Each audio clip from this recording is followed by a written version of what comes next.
Nick Cave and the Bad Seeds, He Wants You. Brilliant. Yeah. So, Carl, off you go. Well, we're not going to do Freak of the Week here. Okay. Right? Because we've done quite a bit of that in the last 20 minutes. We've right? OD'd on freaks, you think? Yeah. Sure. We'll just shift it a little bit. Okay. And I don't, like I keep saying, don't want people to be thinking we're sort of taking the mick out of anyone. No. Right? Because we're not about that. I feel that, like, I can do a little bit of it because I work with you, Steve. Yeah. Right? Sure. It gives me that right. It's like a care worker. Yeah, I understand. Well, it's like that thing of you can't be homophobic because I've got a couple of gay mates and stuff. Sure. I think sort of gives me that edge. Yeah. Right? So you're not freakophobic because you work with Steve? No, that's right, yeah. So, yeah. Okay. Well, by that token, I should be able to sort of slag off, the mentally ill. Or at least mentally handicapped. Now, there's a term you don't hear very often. In 2003, there was the mentally handicapped. The mentally handicapped? Isn't that what it was? I don't know where to start. But I'd like to apologise for the Lady Diana stuff, the term mentally handicapped, and any inadvertent racism that we may have stumbled over. What's the actual term then? Is it retarded? Right, come on now. But yeah, that's all I was thinking with the Freak of the Week this week. That's what I'm saying about Freak of the Week. It's to get people thinking, right? Thinking how lucky they are. That, they don't have to comb their face. What are you talking about? What do you mean? Freak of the Week is to let people know how lucky they are. Just... What about the little freak you're talking about? What are they thinking? They're going, oh, he's talking about me. I'm a little hairy lizard man on a stick. Pop in, give us a call. I thought, that's what I'd like to do on a TV programme. That's what I want to do. I want to go and, meet these people and say, right, let's just go shopping. Let's, we'll film what your normal day's like. Yeah. Let's pop out. Nip into Sainsbury's or whatever. Yeah. Buy a comb. Park right up close to it. You know what I mean? Yeah. So what you're saying is you just want to get a little message out there, which is that there's always someone worse off than you. Well, there's proof of that in this room. You know what I mean? Oh, Carl, when's your train? In a minute, I'm going to get going now. I'll see you later. Thanks, Carl. Brilliant. What are you playing? You going to play a song? Kirsten McCall. Yeah. I'll see you later. Well, there's the darkness. They believe in a thing called love. Carl, do you? This is XFM 104.9. That is my favourite band at the moment. You love them? I absolutely love them. I think they're funny. I think they're straight down the line with a little bit of tongue-in-cheek. Brilliant. Did you see them on Jules Holland last night? I didn't, sadly, no. Brilliant. Were they good? Yeah, absolutely jumped. Oh, I mean, Jules didn't know what to do. was he playing some Boogie Woogie? They wouldn't let him play Boogie Woogie over their song. That's why he stayed back. But I can't imagine it was very good then. He shook that. I'm surprised you say they were good. Jules wasn't tinkling I thought, hold on, this is missing something. Yeah. This is missing someone from Squeeze vamping over them. Exactly. But they did well without him. Extraordinary. Yeah. Well, here we are then. We're back. XFM 104.9. Carl had to leave early last week, but you stay to the end this week, mate. Or yeah. Yeah, you don't need another holiday. Oh, he started already. I mean, Steve's made you look like a bit of a twat already, and it's only 1:05. But the only reason you don't go on holiday is because you have to spend money.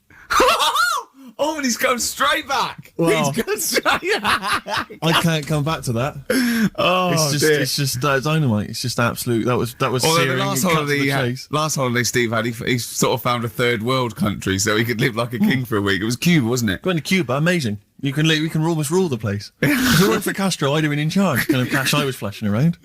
They'll do anything for $1 over there. It's extraordinary, literally. I mean, it's amazing. Yeah. Oh, definitely. And I went to Kenya before that. So he thought, to the prostitute said no. You were going.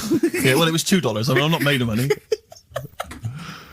Did you have a good holiday, Carl? Yeah, it was all right. It's all right. Went down to Cornwall. Now you're going to the monkey some odd sanctuary. people down there, Steve. Well, don't look at me. I'm not from Cornwall. Well, you're from that sort of area.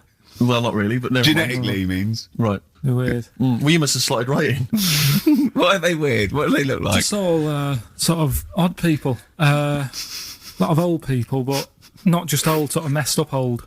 What do you mean messed up old? You can't just say that. There was a woman with a funny neck. Okay, in what way was it funny? Why did she have a funny neck? If you were writing an essay, you wouldn't say there was this woman with a funny neck. How would you describe it?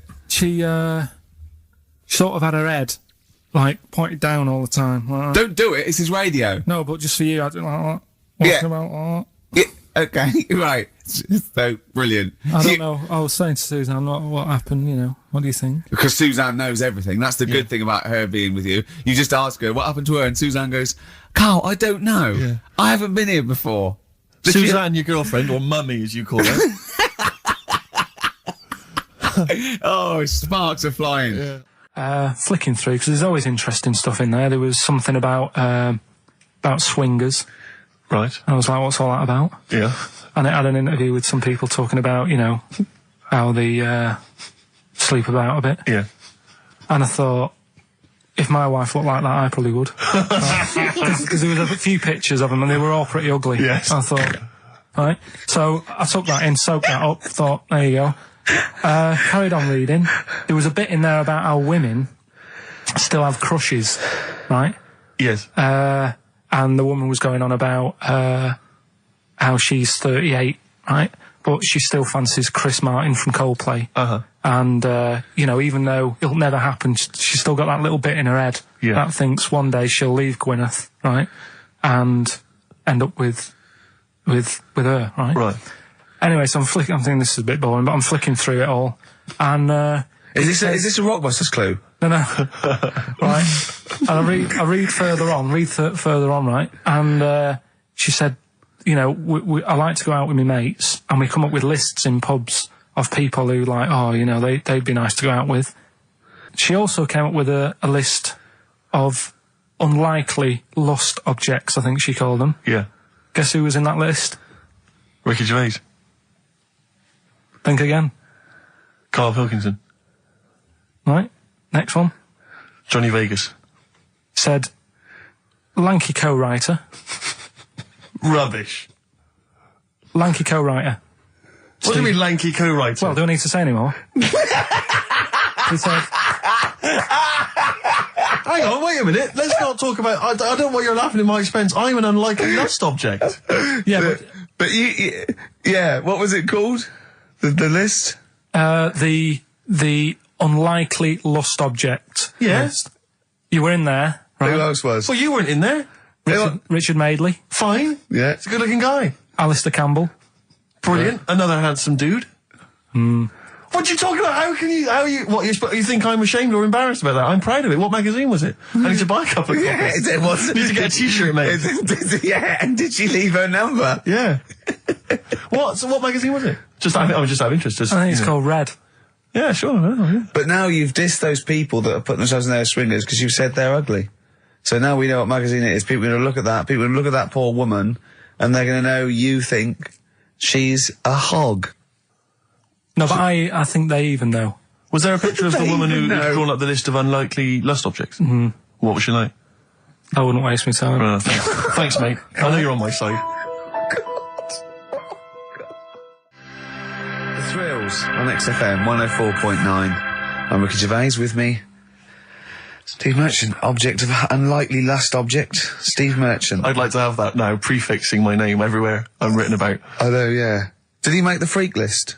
Whoa! Which is a different magazine, isn't it? And I'm joking, of course. Karl Pilkington, a man of sort of quiet dignity and and in a way, he's got his own sort of inner beauty, hasn't he, Karl? Not really. Don't you think? Well, I'll tell you why I don't think it is, because the woman that wrote the piece saying that I was an unlikely lust object has just emailed in. And Karl, you've offended her quite considerably. What did he say? Why? I wouldn't waste my time, is what you said. She's repeated that. Yeah. I wouldn't waste my time, the flaming cheek. Although it's a horrible picture, I am, of course, in real life, a vision of loveliness. I'm not 38, I'm 25. I don't think Stephen's that unlikely lust object. A sense of humour is important, and he's welcome to my phone number if he wants it. That sense of humour is important. That's a down, Is she a isn't it? swinger? Stop it! Don't have a go at the woman, for I'm goodness sake. messing about. She knows I'm messing about. Well, how are you messing about? I've told you this though. I've told you that anyone could be listening, haven't I? I've told you that before. Things you say, but we encourage him. We say, "What does she look like?" But it's meant to be rhetorical. That was a joke. That was Steve's joke. What does she look like? I.e., him joking, like, "Oh, I'll call her up because I'm on a list," and then you have to say that. I mean, that's what I mean. So chances are, if she likes Stephen, she hasn't seen him, she listens to the radio. So, the likelihood is that, she was listening to this show. Yeah. So, think.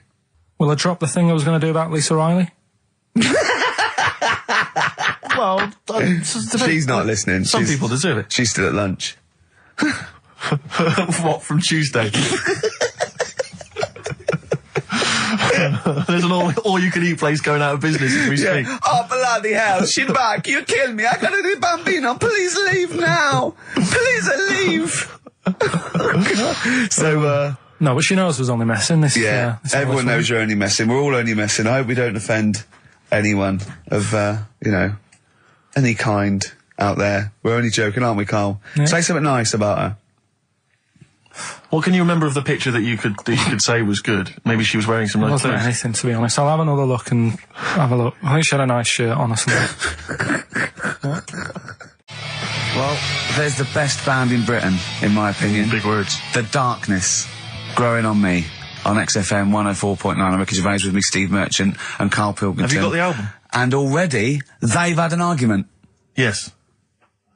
Well, I mean, I don't know whether we need to cheapen the show by discussing it, but I asked for a particular track. Karl is the producer, and he failed to get it for me. He's failed to get it for me. He's failed to bring it up from the record library.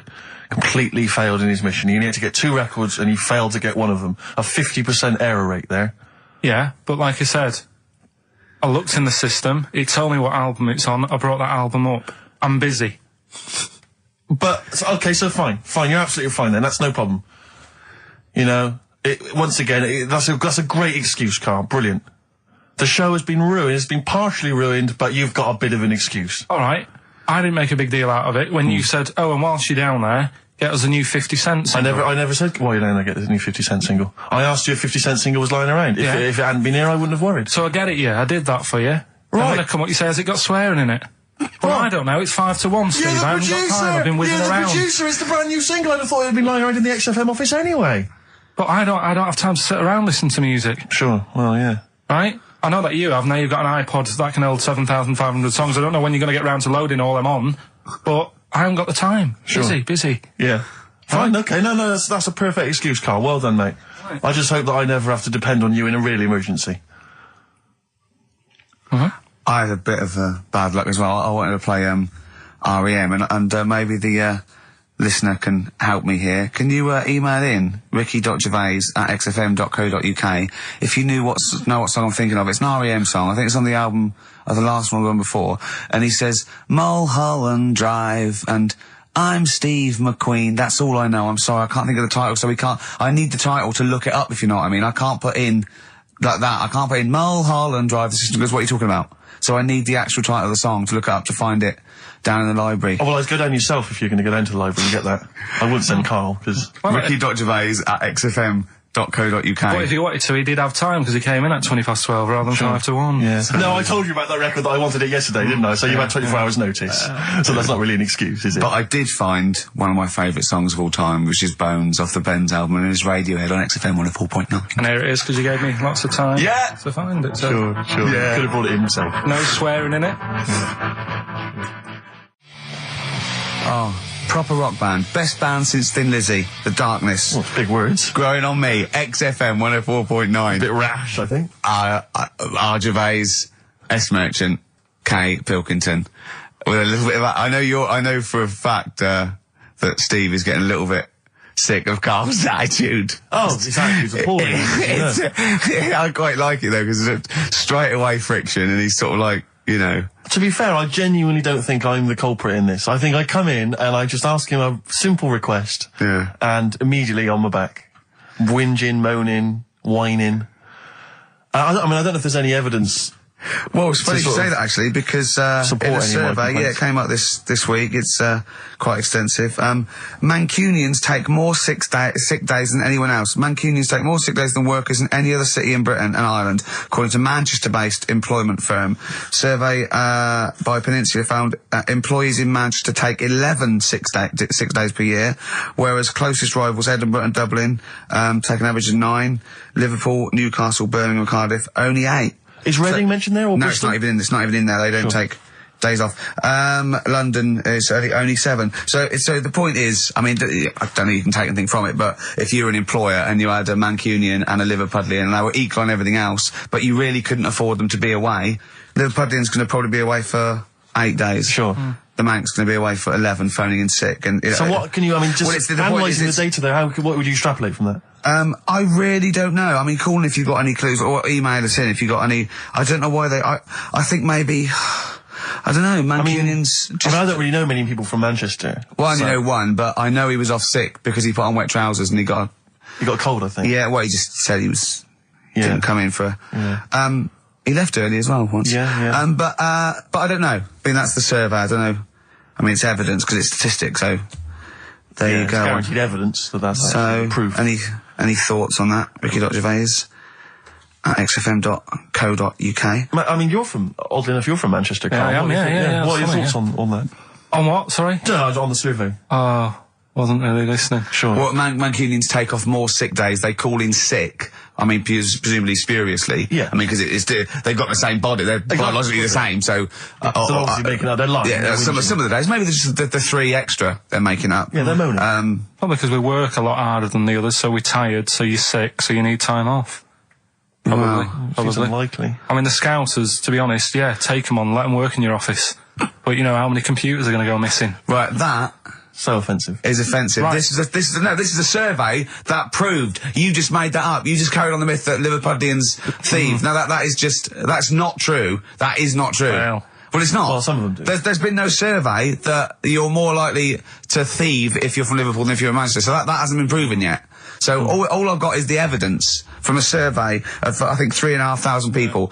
It's proof that Mancunians take off more sick days. XFM 104.9. This is April Come She Will by Simon and Garfunkel. Simon and Garfunkel, April Come She Will. A lovely love song there. The X-List was all about sort of like sexy songs because of death of Barry White, of course. And Carl and Steve having a little argument. Steve said, well, there are such a thing as sexy songs, of course. Carl said, I can't understand it. How can something be sexy? How can you woo a woman with a song? Steve went, well, you don't woo them with it, you just put it on the background. Carl said, stick the telly on. Stick the telly on. I love that. Jane's Addiction, Just Because on XFM 104.9, broadcasting from London, where people prefer to only be off sick when they actually are ill. Sure. I don't think I've ever taken a day off sick. Except when I had that terrible tonsillitis. Is that when you went home, stayed with your mum and dad? Yeah. Why is that a problem? Nurse back to health. No, I'm not saying it's a problem. Nurse back to health. Yeah, I've got a loving family. So sue me. What do you make of that? The antagonism and piss taking is just like, oh God, 3 blokes in a pub. There's people listening. I can't get... Are there?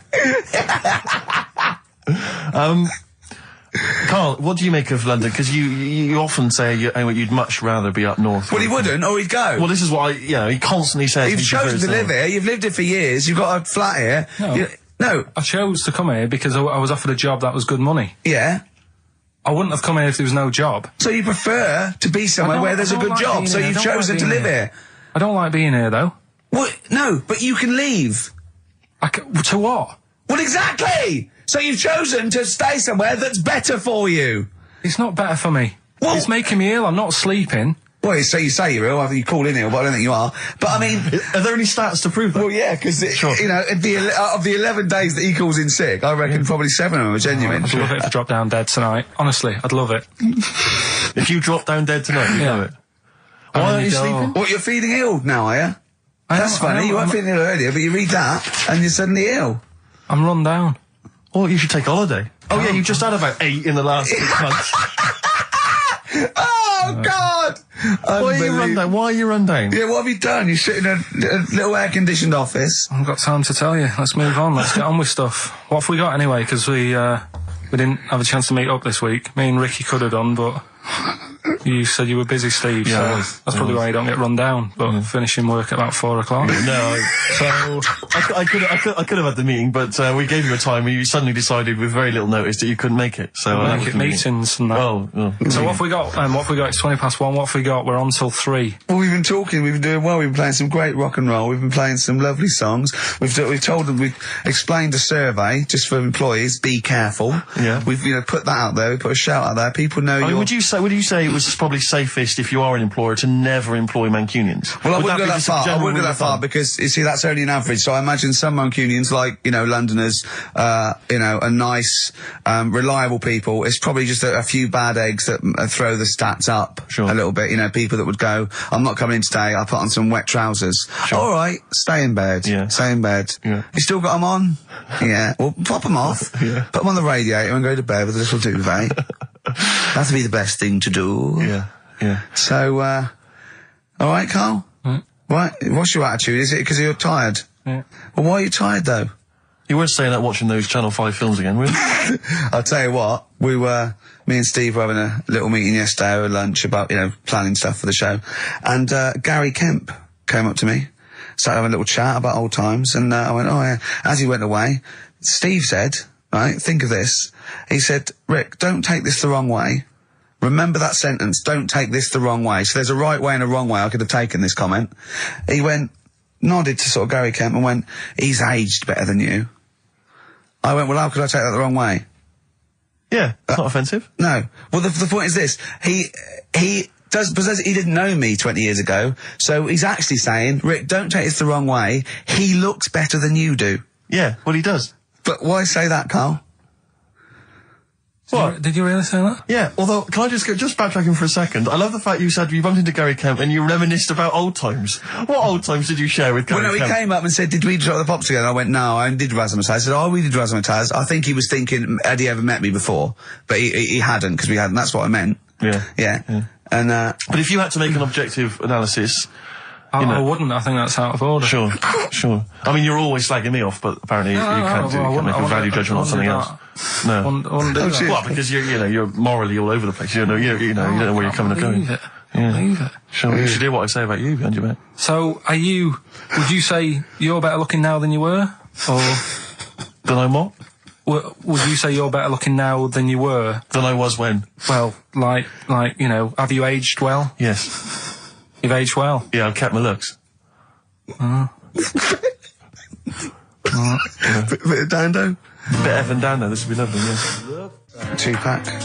I'll tell you what, we should get rolling. Rockbusters. No. All right? No. Well, he has done it. He just said that he was worried about it because we said it's the last one. What do you think, Carl? I just don't think... can I just say now, Carl, seriously, I'm only responding to what we're getting on the email, which is people do not want Rockbusters. They really...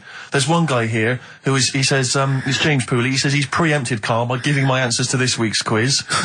I don't know what the clue would be, but his answer is no van ear.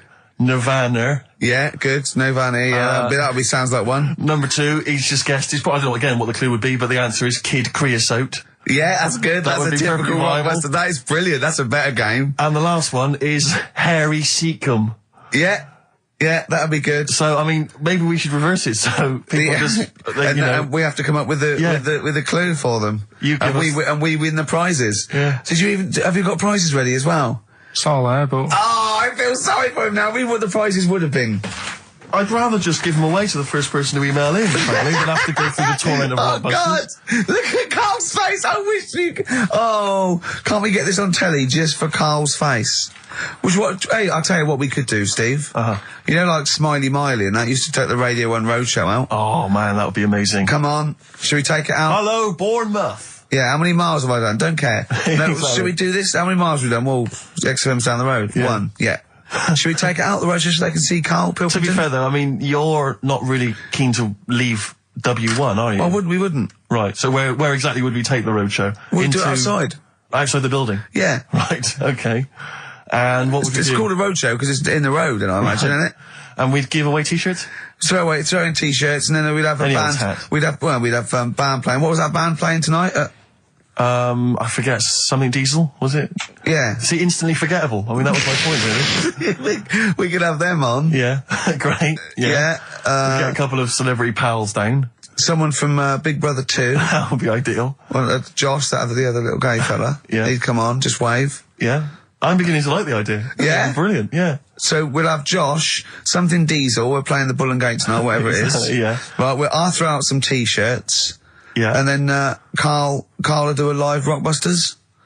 Yeah? Well, I don't know. Do you want it? I just think that ruins it slightly. It would just bring the whole afternoon down, Rick, I think. We get it sponsored by someone. Yeah? No? Well, I'm just trying to inject a bit of... Read the prizes, what they would have done. There's a PlayStation game here. I guess it's maybe not been released yet. It's a little demo of that. What's this? The American Song Poem Anthology. I don't exactly know what that is again, but lots of songs on there and a couple of compilations, arbitrary compilations, the Club Anthems compilation, the best summer holiday album ever. Wow. There it is again. You've certainly sold it to me, Steve. The best air guitar album again. Brilliant. And an old edition of Only Fools and Horses. So, you really haven't put the effort into the prizes, Carl. So if that's the prizes, if that's the whole point of the competition, and they're the best prizes you could conjure up, in God's name, how bad are the clues this week? That's why he doesn't want you to do it, Carl. Oh, we won't bother. Forget it. Doesn't matter. Good. Excellent. Well, that's resolved. Brilliant. That's excellent. What we have got, though, is Educating Ricky, haven't we? Well, another one of my little things. Oh, it's brilliant, then. So how long's this going to last before you want to get ditched this? Well, we'll see. A couple of weeks. Not like that, Carl. It's all one. It's one love, man. We're on the same team, mate. Yeah, we're just one voice, man. One true voice.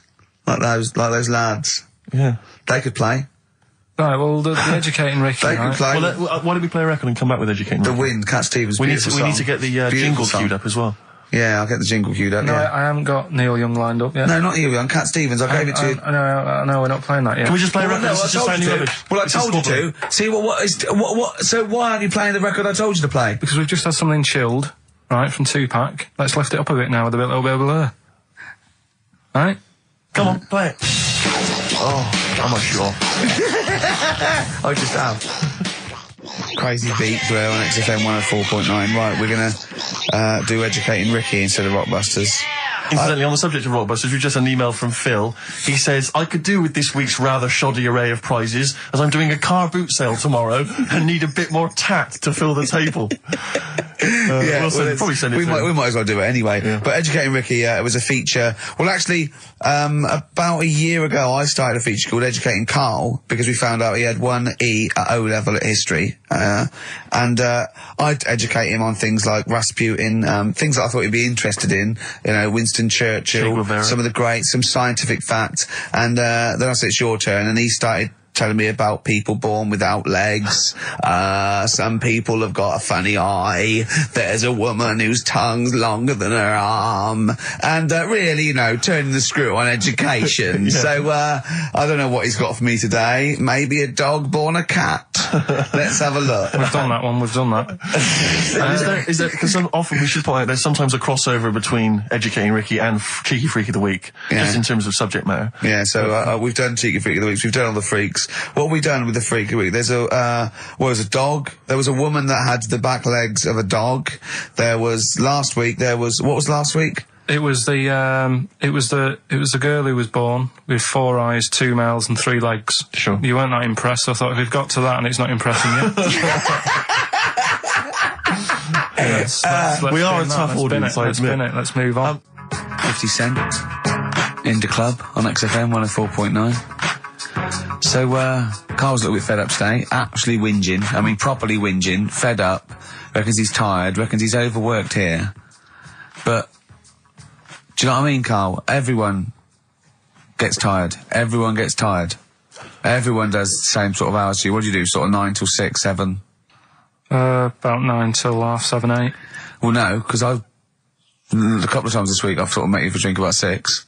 So, it's funny, isn't it? That's weird. Some of the times I've come back after it, just for another 40 minutes or something whilst no one's around, try and get stuff done without phones going, without emails coming in.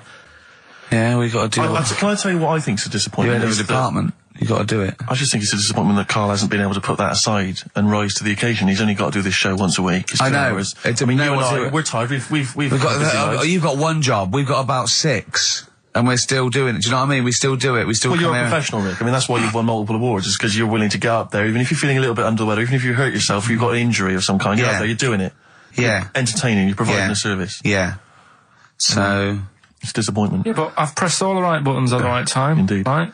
That's what I get paid for, yeah. Done that. The adverts have gone out. Sure. You know what I mean? I've made you cups of tea. It's the negativity which is a problem. It's the vibe. You're bringing us down. Bringing us down. And therefore the listeners. Therefore the listeners. Bringing us down. If you don't like London, you know what to do. Well... Oh, I'm trying to get out of here, aren't I? We just bought a new flat. That's not the best way. Buy a flat in Manchester, live there. Doesn't matter. I can always rent it out and make a little bit of money. Why don't you sell the flat in London and buy a street in Manchester? Pilkington Avenue. You could literally be the lord, the king of that street. People could come to you like Solomon with their problems. Yeah. Well, he's come up from London. He's got London ways. Okay, let's have a great show, everyone. Oh, yeah, good luck. Good luck. Good luck Right, that was Jane's Addiction, Just Because, on XFM 104.9. Right, everybody up, let's give them a great show, yeah? 2 hours of, like, fun, chat. Let's keep it, let's keep it cutting edge. Let's not be too... I mean, that's what the listeners of XFM would... Oh, no, it isn't, is it? No, because... Hold on, wait a minute, because we came in yesterday and did this little skit, didn't we, where we bleeped it out. A little sketch. It was quite noisy, quite controversial. Karl called me last night, and... We're not allowed to play it out. We've been censored? Yeah. Interesting. Yeah. So it's a cutting-edge alternative station. Wants to push the boundaries, wants to be thought of as rock and roll, a bit punk rock. Yeah, because I said something about the radio authority. I bleeped it out, what I called them. Yeah. But, couldn't do it. Done it before. Censored. Couldn't do it. Censored. Karl agrees, though. What's your thoughts, Karl? You agree with that? Yeah, I agree, yeah. Why? Well, what's the point? Well, it was funny, wasn't it? And it wasn't offensive. Not really. It's not some of the best stuff that would have ever gone out on this show, but, Right, what are you putting up against, exactly? Cheeky Freak of the Week? Well, that springs to mind. Yeah. Rockbusters? But, I mean, the thing is, the things that you have put out there, I mean, we better be really careful. Who's worried about complaints? I mean, it's not just swearing, is it? It's taste and decency and everything. Yeah. So, we can't laugh about the disabled anymore in the Cheeky Freak of the Week.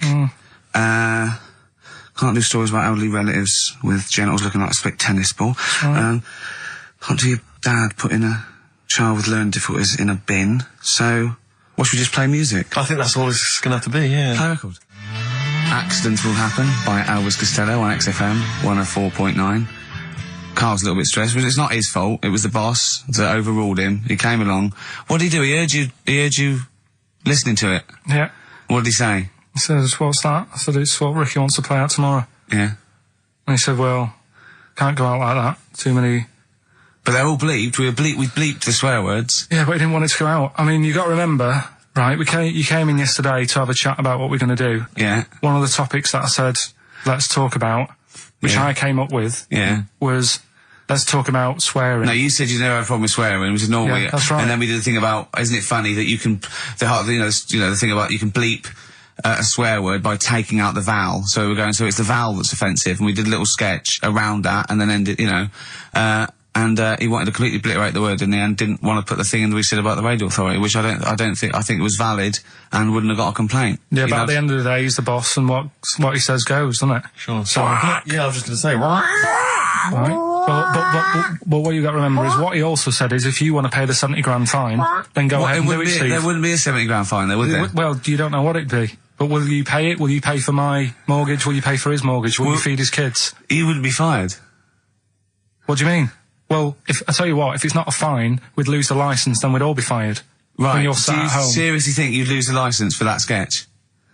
Does he really seriously think you'd lose the licence for it? It is not the worst thing we've ever put out or done or ever will do. Yeah, but it's the fact that he said don't put it out, and you're like, throwing your toys out the pram. I want to say it. How old are you? But you still want to put swearing out. It's a discussion about the radio authority and the way people are interested. Yeah, but leave it. Let's move on. Don't get annoyed. Yeah, but I'm annoyed because you've been at it since about 12:30. I know. Well, I like to get in early to plan the show. Yeah, but there's been no planning. So, to be honest, I'd turn off today, anyone listening, because there's nothing.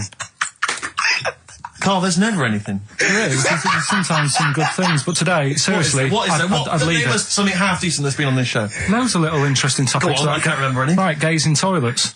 Yeah. Not particularly interesting. Fascinating to you, perhaps. Right, well, I'd prefer to hear that than just a load of swear words. Well, We wouldn't have heard any swear words. We'd have heard some bleeping. Right then, so that's entertaining, isn't it? Load of bleeps. It's just because you don't want to stand up to your boss or say anything. Don't get annoyed with us. I'd stand up to all, if I agree with what I'm arguing about, but I'm not falling out with him over some crappy thing you want to play out. Don't say crappy. Well, it doesn't matter, because I'm not here next week, I tell you that. I've canned this in. Don't say so crappy. if Andrew is listening, Don't someone else say can be here next crappy. week. Play a record. We apologise for the word crap. That's out of order, we should be. Big Sir, the Thrills on XFM 104.9. Starting off another nice atmosphere again in the studio. Don't blame me, it's not my fault. No, I know. Well, it's your fault, mainly. Yeah. You are bad, you are quite bad. Come on. Come on, you are. Don't try and win him round just because he scared you. I don't know who's that against. Is it me or him? It's I you, don't yeah. know. It's you. Right, well, I'm not a coward. No. I'm not a coward. Okay, I'm but- just thinking of the listeners, Rick, and I just want them to be entertained. Yeah. Luckily, that's not a big problem for us. What, you mean we're effortlessly entertaining, or there's no listeners? Well, yeah. Somewhere in between. Yeah. Carl, what's happened to you this week, mate? Now it's happened. Come on. What, this is- nothing's happened? Come on. I came in, and he had an hour lunch break. You know, he's sort of like he never gets a break. I came in one day. He was out for an hour, and I sat a little chat with Andrew Phillips about, you know, where we were going with the show, and, you know. Where are we going with it? You come up with anything?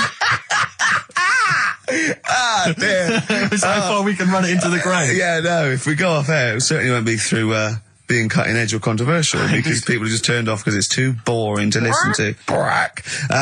But he was out for an hour. Having a lunch break for an hour, and always yeah. saying he's too busy. I know, yeah. It's interesting. Actually, On the subject of that, I noticed Dan here has emailed in. He says, I was listening to last week's show, and I think Carl has taken his job for granted. I'd love to swap with him for a week. My qualifications are that I can press play on a CD player and stop. Carl, what do you think of that? It can come in next week, seriously. It says here... Don't get ratty, Carl. I'm We're not just being entertaining. Dan, email me. You know my address, email it, it'll be sorted out, you can be here next week. Dan suggested we could call it Carl Idol, where people audition each week, or perhaps Bone Idol. I like that. Bone Idol. Brilliant. Have we got a monkey news, Carl? Don't know if I can be bothered. Play a record. Beautiful. Billy Bragg from his Essential Billy Bragg compilation. Now, I know a lot of people are thinking Billy Bragg, I can't be bothered, politics, and I have to say, buy this CD, skip past every song that is, for instance, There Is Power in a Union. Don't be duped by fascism. Yeah, it's your right and duty to vote. Yeah. Right wing, wrong wing. Exactly. Ignore all that. But Just listen to the love songs. His love songs are beautiful. Yeah. It's fantastic. Tonight I celebrate my love for you with a pint of beer and a new tattoo. It's great. Brilliant. Yeah, lose the ones about, Exactly. Striking. Yeah, exactly, because we know what we think of that. So, I heartily recommend that. Carl, we're on happiness. Carl, Yeah. I'm trying to explain Carl's to Carl that happiness. the aim to, is really to get on a 10. Yeah. For Well, I like happiness. the He's fact on that he 4. started on a 9. But I love the fact he's happy with 4. Yeah. I love that. No, but what I mean is, right, I'm not looking for, like, happiness. Right. I'm You're not alright. looking for happiness. What? What's that for? What I mean is, right, I'm happy when I'm not fed up. So what I mean is, I'm happy... Is this your new book? Psychology of the Mind? What is that? I'm happy when I'm not fed up. That's like an 8-year-old trying to explain happiness. Johnny, what is it when I'm happy when I'm not fed up, miss? Well done. Good boy. That's it. You're happy when you're not fed up. Talk like an adult. Yeah, but that's what I'm saying to you, though. What? I'm happy most of the time. It's just that when things niggle me, I find that... I realise when I'm annoyed more than when I'm happy. But Carl, every time we talk to you, you are whinging about something. You've got something that annoys you. But he's one of those people that if he whinges loud enough, he gets away with it. Like he's in here, I think he goes, I'm really busy. I come in and he's doing nothing. He's chatting, because he's having big, long chats with everyone about how someone's wound him up. Yeah. And they all come in and they go, Carl's fed up. Because he's got this show. You know what I mean? He's wormed his No, way. but hang on a minute. You came in moaning about the post and that today. Yeah. Well, everyone's annoyed and frustrated by that. There's small businesses going out of business. I'm not. You haven't heard me. No, you're about not, because that. who's sending you letters? No one. You've got no friends. You've said that yourself. Yeah. You've openly declared you don't want friends. They're too much hassle. Yeah. Yeah. Yeah. Yeah. Yeah. That is my joy. Friends that is the point of life to me. I can't wait to see them. I squeeze their head. I welcome them in. Oh, they annoy me. They annoy me. Annoying me. I love it. Friends are annoying. He's even scared of doing something with a friend or getting a gift because he goes after buying one back now. Yeah. It's sort of like life's a bit of a chore for Karl, isn't it? Well, anyway, all right. Let's leave that aside. Obviously, you're never going to be entirely happy, although apparently you are already on the brink of happiness. All you No, had to say was your hair looked nice. That's all you had to say. Yeah, it looks good. Yeah, and that's it. End of story. What's the point in that? What is the point in that? Because she doesn't really care what you think, but she doesn't want to hear that she looks like Dave Hill from Slade. She's not having her haircut just to please you, Karl. Despite what you might think. He's taken aback by that. Yeah. I was with Joe Cornish last night. Went to a little do at Jonathan's house, and Joe was there. And he walked in, and I was taken aback by how tall he is. Sure. Because I'd forgotten, and he's about 6'4", but he's unlikely to. Do you know what I mean by that? It's sort of like some people surprise you. And he was going, I don't consider 6'4". Big. I said, well, it is pretty big. I said, but I know what you mean. I walk around with Steve Merchant. Yeah. And he went, how tall's Steve? And I was 6'7". Yep. And Joe went, oh, that's nearly a disability, isn't it? Do you know, he's absolutely right as far as I'm concerned. No, do you know, I genuinely, since school, I used to go to school with a little disabled fella. Lovely guy. No, I swear to God, lovely guy. And I remember he came in when we got in the sixth form, and he'd basically got, I don't know what the ins and outs of it were, but as far as I could tell, he'd got a car for free. A specially converted car. Yeah. You know, because he was disabled. And he was driving that around. Same as Karl. Me. I need this, I need that. But it seemed to me that I was thinking, well, why can I not get something similar? Because there are some cars I can't fit in. Because I'm too tall. I genuinely cannot drive the smaller cars, the cheaper cars. I'm obliged to buy a more expensive, larger car. Because I can't fit in the tiny one. That's like saying you've got to pay more for your shoes because there's more leather, which is true. Which is absolutely true. It's a nightmare getting shoes. But fat people have to pay more. Do you know what? It's a nightmare getting chairs, comfy chairs that I can sit in the home. I sit in a chair for very long and my back's killing me. Now, how is that not a disability? But no, you don't see people like me whinging. But I think tall people, I've read an article that taller people on average, get higher wages through an advantage, or just because they're taken more seriously than little dumpy fellas. Sure. Do you know what I mean? But I don't think I genuinely don't think there are many benefits of being really tall. People seem to assume there are, but beyond the fact that I can reach things down from a high shelf, I know. I don't think there's any real perks. I've seen you hit your head a few times. That's a disability. I know, I have seen you hit your head a few times, and I think, oh God, that must have hurt. Obviously I'll make sure okay and then laugh. Of course. But I know it must be annoying. Thanks, mate. No, but I mean, there's one pub in Soho that he has to go down backwards. Yeah. He has to lean that. It looks like a limbo dancer. Yeah, they've almost got to lower me in on ropes. I always find it amusing. But like, for instance, on a plane, on an airplane, I can't get some of the seats. I can't fit in some of the seats. Not in any way. Not the way that I could. Because how is that not a disability? There's some seats that people can't afford because they're poor. It's not a disability. That's irrelevant. Don't go on a plane then, because you're poor. But if you can't afford to go on a plane, you can't afford to go on a plane. You should have studied hard at school. But what annoys me about that is there's a physical disability I was born with. There's a weight allowance, so I might not be allowed loads of bags on, but there might be a big fat pig in the queue who's allowed the same chocolate allowance as me. That's because they've been eating like a bloater. I couldn't stop myself from growing this tall. It wasn't a conscious decision. I didn't think, I'll tell you what, I won't smoke when I'm a teenager. Maybe I'll shoot up. I'll eat healthy. I'll probably add an extra 2 feet. It just kept going. You do eat too healthy. You eat way too many greens. But that's not why I grew to this height. It's a genetic thing, isn't it? Yeah, but if you lived near some sort of pylon or something and just, as I say, smoked from an early age, you wouldn't have been that tall. Don't think when I was a gangly teenager having the piss taken out of me, I wasn't thinking I wish I'd been born near a pylon. Or Chernobyl. Could your mum or dad, could they have banded you like they did with little, didn't they do that with someone's feet? Well, yeah, concubine, yes. I didn't come out this tall, did I? No, but slip it in the blood. How would they bandage him? They'd have to bandage him round the feet and round the top of the head. Yeah, I'd be walking around like a mummy. Yeah, or a bonsai boy. But people didn't really realise I was going to be this tall until I was 14 or 15. You know, you don't realise when you're an 8-year-old. How tall were you when you were about like a gangly, a typical gangly teenager, 15? How tall were you at 15? I don't know, 6'5" maybe? And I bet you were like a beanpole, weren't you? Well, of course. Yeah. And what sort of glasses did you have? Cool. No, what did you have? I don't know, a monocle. No, I can't remember. Did you wear a bow tie once. I wore a bow tie. I thought I was trying to preempt the styles that might be coming around. I think I've been watching a lot of George Formby films. And I thought it can only be a matter of time before the bow tie comes in. I thought it might be quite kind of urbane and debonair. Yeah. So what was Robin Day at the height of his fame? I think he might around this time. Yeah. Yeah, I wanted to go for that dandy look. I thought that's what the girls would go for. I know, the dandy.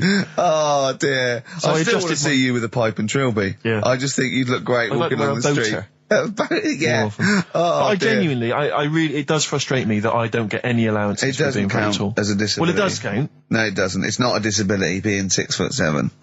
But how can you explain, for instance, travelling on a bus or a coach? There's some seats I can't sit in. The only disadvantage is, people look. I've seen people stare at you, but they stare at me because I've been on the telly. What's that a disability? People being recognised. Yes, but you could avoid that by not being on the telly. It's your choice. This is my point. It's your choice. Yeah, it's the same as the big fat people. It's their choice. It's a different sort of stare, isn't it? I've been there. Yeah. When the sort of stare that you get and the sort of stare. Well, obviously, sorry, Steve, but I'm gonna, follow up this inquiry. What do you mean, Carl? No, so I'm just saying it's more of a stare of fear than, like with you, they go, oh, it's him. Yeah, go on. Whereas with you, it's more like, jeez. Do you know what frustrates me? What? I thought he did deserve having a Monday off. I've changed my tune. Yeah. Sometimes you don't realise this, listeners, but sometimes I'm an intermediary. I do step in when he's winding him up, because Carl gets to the point where he's going to explode. Yeah, and it's crazy. Okay, Jerv, and I step in, and this is the kind of response I get from Carl. This is the kind of back chat I get Well, I tell you, he's a little user. I'll tell you what, because he's too scared of winding you up, because he knows that you'll just walk out of here and he won't get his Monday off. Absolutely. Play a record, you little oik. Weasel. You're a weasel. Lou Reed, with a little help from David Bowie there in the background. Satellite of Love on XFM 104.9. I'm Ricky Gervais, with me Stephen Merchant and Karl Pilkington. Now, Steve, you know how Karl won't do anything outside his jurisdiction. He moans about stuff. He's got one job. We're doing about 5 things in the week. Always plate spinning. We just turn up and he's always available. He moans about it. He goes, oh, lucky you caught me, right? He's chatting. He just He's one of those people that, whinges enough and people think he's overworked, so he got Mondays off, right? He's just a whinger. Yeah. I haven't got Mondays off though, have I? Yeah, well, anyway, 2 hours on a Saturday. This is what the phone message he left me Wednesday on my mobile, but I just is chatting about certain things that are going on at the moment. What he does need to know. Duncan, who mentions, is my agent, and you understand a few other things, but this is the sort of message I get from Karl, right? Whinger. Old messages. Alright, 12:10, Wednesday. Just getting loads of people calling me all the time about shit. Yesterday, DVD's signing for BBC London. I don't work there, but I've been dragged into that. I've got a woman on leaving a message from Talk TR going on about, do you want to go and see Pop Idol again? Right? They're just saying you and some listeners can go, so I'm sure you'll love that. I've got Jim Benner wanting you to introduce the tin buckets at the Astoria, so can you just let Duncan know that I'm doing his job whilst he's sat on his arse with his thumb firmly up his arse?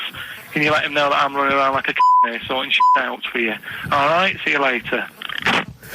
Message left at 12. Do you know what I mean? I know, but that's the kind of phone message he's leaving. Do you remember who he was before you? But he's even annoyed that he gets a phone call. I remember he got a phone call for you to do a voiceover and didn't pass it on. You missed a voiceover. That was thousands of pounds. No, I did pass it on though. I told you. You said someone had phoned. Yeah. That's not good enough. But who's that?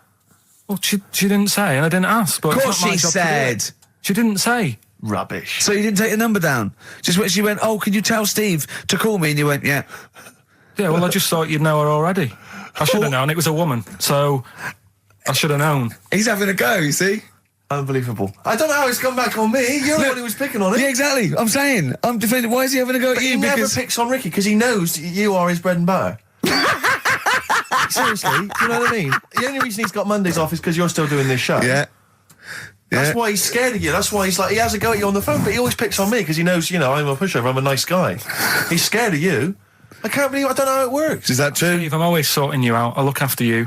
Sorted you out with tickets. I sorted you out with lager out. I got you today. Why are you picking on me? What do you mean you're sorting out tickets and lager? What's this? Right, whenever you want tickets. Yeah, sorry, I don't want to use this as moaning time and that, because I don't like to moan. I'm busy and that, right? But I've sorted you out tickets for gigs. Yeah. Right?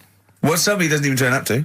Yeah, we won't even go on about that. Yeah. Right? Lager. He got sorting out the Cure, he complained it was boring. Yeah. There was that big drum of lager that you had, and you said, oh, put that in your room for me. Yeah. Because I don't want to carry it home. Right? Lazy. So I said, all right, then I'll put it in my room. It goes missing, it gets nicked. Then you have a go at me because it got nicked. Yeah. I get you another one. You make me carry it around town for you for half an hour. Then you say, oh, I can't be bothered taking it home. Can you take it back to work for me? Yeah. But interestingly, this is like a year ago, so it's obviously still pressing on you. Oh, is hang it? on. And I forgot the one when we had an argument over 50p. When we went out You for a didn't want to coffee. give me 50p back that you owed me. That was the same day you'd given him about 40 quid worth of lager. But see, this is my problem. This was my point at the time. It's not the 50p in terms of money is not what's important. The fact that you think you don't have to give me money back because it's only 50p, that was the point at stake. It's me who makes a decision. Oh, don't worry about the 50p, not you. It's only 50p. I'm not going to give it to you. Do you know what I mean? There's got to be rules, otherwise it's chaos, Carl. Come on, mate. All right. I don't want to fall out about No, it. that's not all right.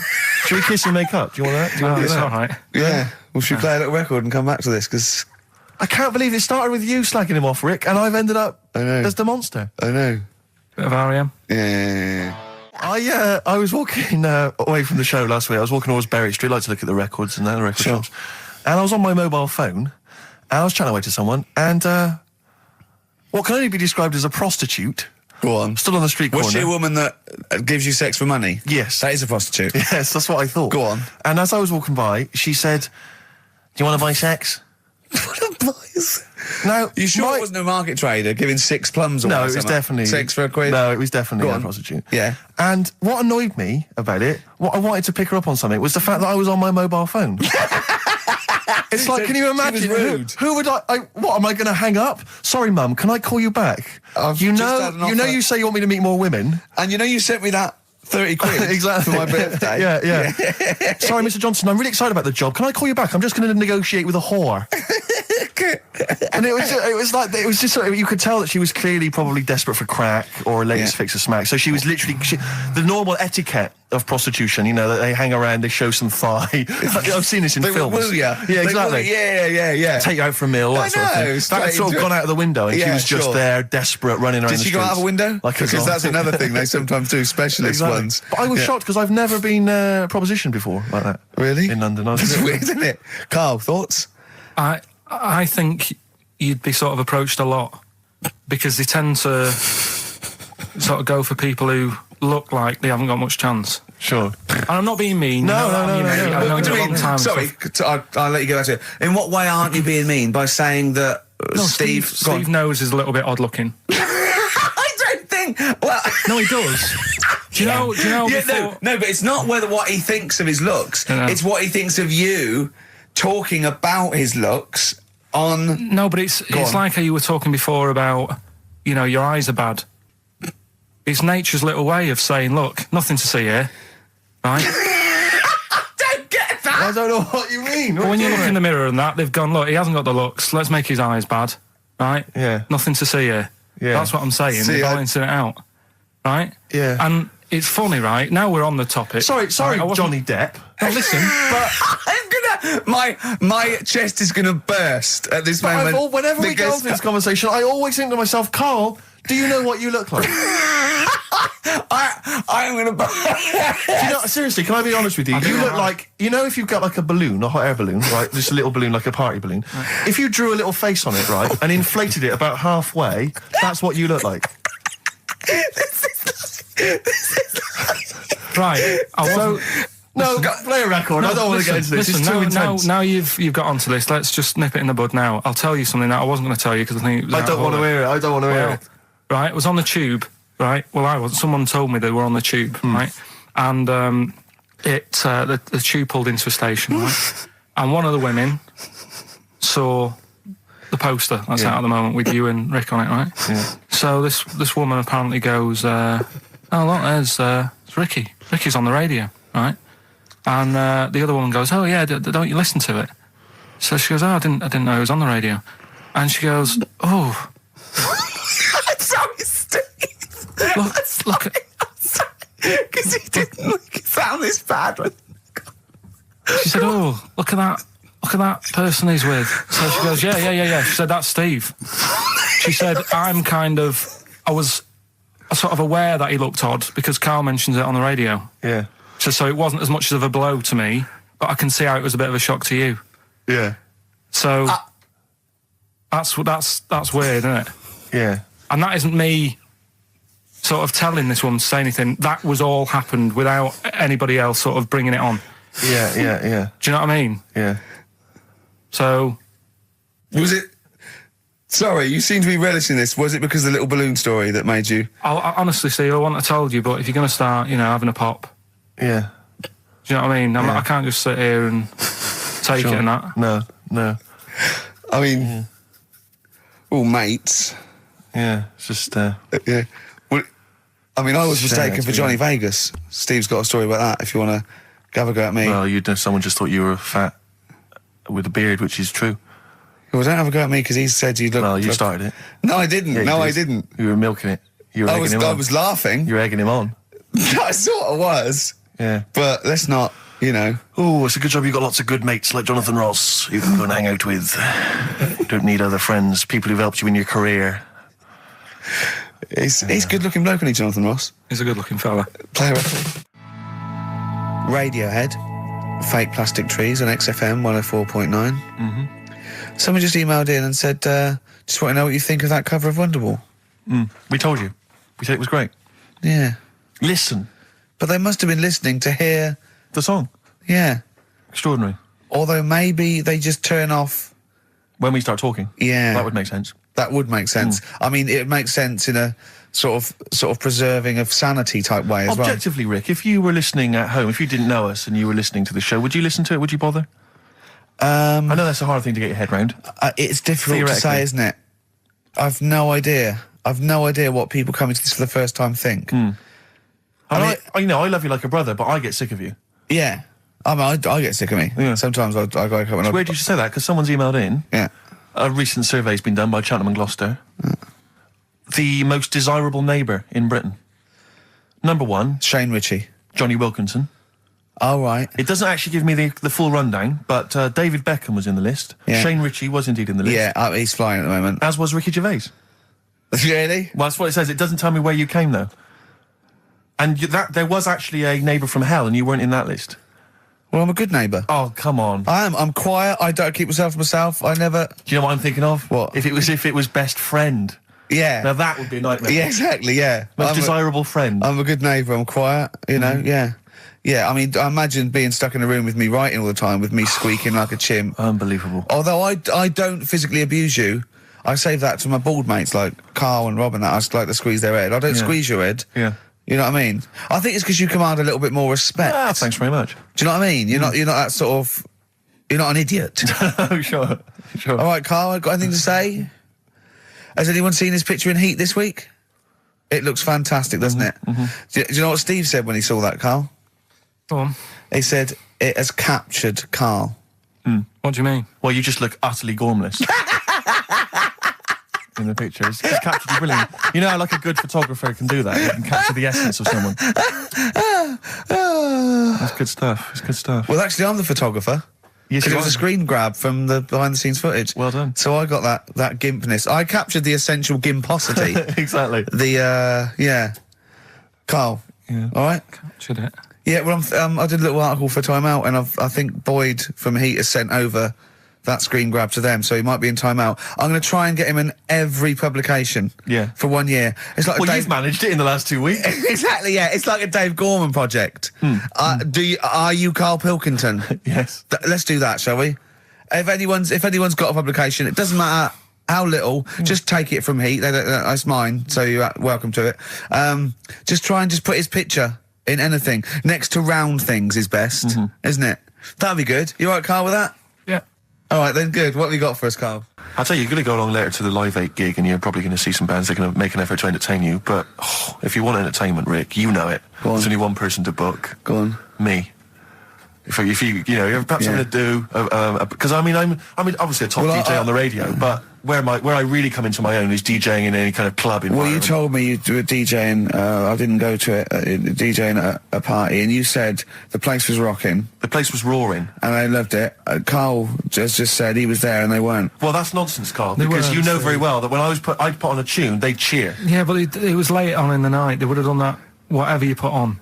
That's nonsense. No, they said they were happy and everything. I'm not saying they weren't having a good time. It was your party. It was all right, but they weren't going mental like you're sort of making up. They were definitely going mental. When I put on the Proclaimers, they could not believe their luck. They would have walked 1,000 miles. Was it good though? Were they really? What were they doing? They were dancing, were they? It's dancing and that, but they weren't sort of cheering, going, more and all that at the end. What's about? Oh, Take On Me came on. The big cheer went up. Oh, I don't know to believe. I've been there, done it, Steve. I've been the DJ as well. Oh, it might be jealousy. It might be like professional jealousy there. Yeah. I think it's because my fortunes are on the up and these are on the down. You know, we all know famously that he had Pilkington making music. His DJ outfit. Didn't happen. I did enough. I just wanted to do enough to pay for the equipment, and I did. And that was that. But I don't like crowds, do I? But you're safe, aren't you? You're behind the little thing with the flashing lights. But there's still a lot of people and that. Forced fun. Don't like that. It's not forced fun. They haven't got to dance if they don't want to dance. Yeah. Don't like it. Well, have I ever... This is probably the most embarrassing of those entrance stories. Yeah. I was down in South London once, went down to some party that was taking place in some kind of swanky bar where there was a doorman on the front and a charge. I think it was something mental, like a tenner to go in. It was crazy. It was ludicrous. I don't know what I was doing down there. And I was in the queue. We'll establish what you mean by swanky later, because that could be... it was a posh place. Was it? And so there's a queue outside, and there was one of these doormen who thought it was like kind of Studio 54. He was like sort of, choosing people who could come in. Yeah, you two come in now. And I've been there for ages, obviously. I was on my own because I got there late. And clogs. Exactly. I've dressed up for this. And there were these two girls next to me. I'm thinking, if I'm in a queue, I've told you before, if I'm in a queue and if I'm stuck with two girls, I'm thinking, what a great opportunity, use the old merchant charm. Yeah. And so I'm there, and I'm sort of thinking, I kind of give them a nod or whatever, a wink. Yeah. They're loving it. Yeah. They moved to the back. They're putty in my hands, Rick, as you can imagine. Yeah. And I thought, well, to really seal this off, I'll get us in. Like, I'll sort of skip the queue. So the guy sort of coming along, he's picking people off, the doorman, and I just grabbed him. like that. And I said it so everyone could hear. Right? And I thought this was brilliant. I said to him, how much is it? He went, 10 quid. I went, I'll give you 7. That was my bribe. I'll give you 7. That's the whole £3. No, that can't be right. No. He must have said a £5, and I said I'll give you 7. Yeah, that makes more sense, doesn't it? That's giving him a £2 incentive. A £2 incentive. I'll give you 7. You can make up the 10. Exactly. You can, if you let me in, you can put in 3 yourself, mate. That never works, does it? He said to me. I can't be bothered. I'm just gonna have a kip, I think. I'm so tired. Was it percentages that put you off? That frazzled me initially. I mean, it's a funny anecdote when you're giving him £2. Yeah. It's even funnier when you're getting him when to he's put up paying stuff. me as well. Oh, I love it. Right, we're gonna play a record. Then we're really gonna concentrate. XFM 104.9, Ricky Gervais show. Steve Merchant's also involved. Can I go to bed now? Oh no. We're talking about embarrassing stories and stuff, and I don't know if I've told this on the radio before. Have I told you, Carl? I'm not sure. But this was when I was working at the BBC. This is not even long ago, and I moved to London, and I was fairly new in London. And I was working at the BBC, and I had this BBC hire car, and I've never told it. If there's anyone listening who works for the BBC, I don't know if I can still get in trouble for it. But this BBC hire car, and it was like I've been ferrying kind of actors and people and production people around all day in this car. And I was driving back, it was quite late, it was about sort of 7 or 8, and I was driving back, and I pulled in to get some petrol to fill up the car every day. And I went into this garage to fill up some petrol, and I was there, and two blokes came in a white van, right? They pulled into the forecourt, and I was filling up the car, and they went, "Hey, do you want to buy a couple of speakers?" And I said, "Yes, I do." Yeah. Because to tell you the reason, it was like I was so flattered that they thought I'd be the kind of bloke who would A, need some kind of classy speakers, and B, would like to buy them on the slide. Do you know what I mean? Yeah. I thought, they like the They've seen me. They've seen I look a bit of a hustler. Exactly. Yeah. I'm a street sort of guy. You can see by the way I use my walk. Exactly. Yeah. So I couldn't believe my luck. So they drove behind the garage, the little sort of garage bit at the back, and I went round there, sort of casually went round there, sort of locked the car, went round there. They went, open the back. He had these speakers in there. I said, are you sure these aren't knocked off, mate? He went, no.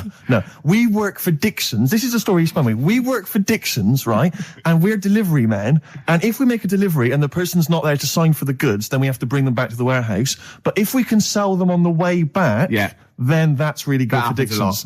Dixon's must love that. And instead of thinking, are you sure some kind of troubleshooter didn't... I mean, did someone go into Dixon's and go, you're not getting in the garage forecourt market? Jones. Exactly. Get a couple of lads in a white van. Exactly. Yeah.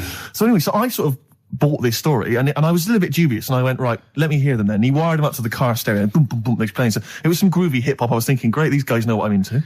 Yeah. And he's giving me the talk and stuff. And I said, I'm a bit worried these are knocked off. He went, no, listen, we got a bloke at Dixon's who can confirm this is fine, right? Phone him up, use my mobile, right? And quote this reference number, right? So I phone out, and I goes, yeah, I go, hi, some guys here in a garage forecourt trying to sell me some speakers. Just wanted to check. He went, it's fine. I went, should I just read the reference number or whatever? He went, if you want. And X14, and I went, yeah, it's fine. Yeah.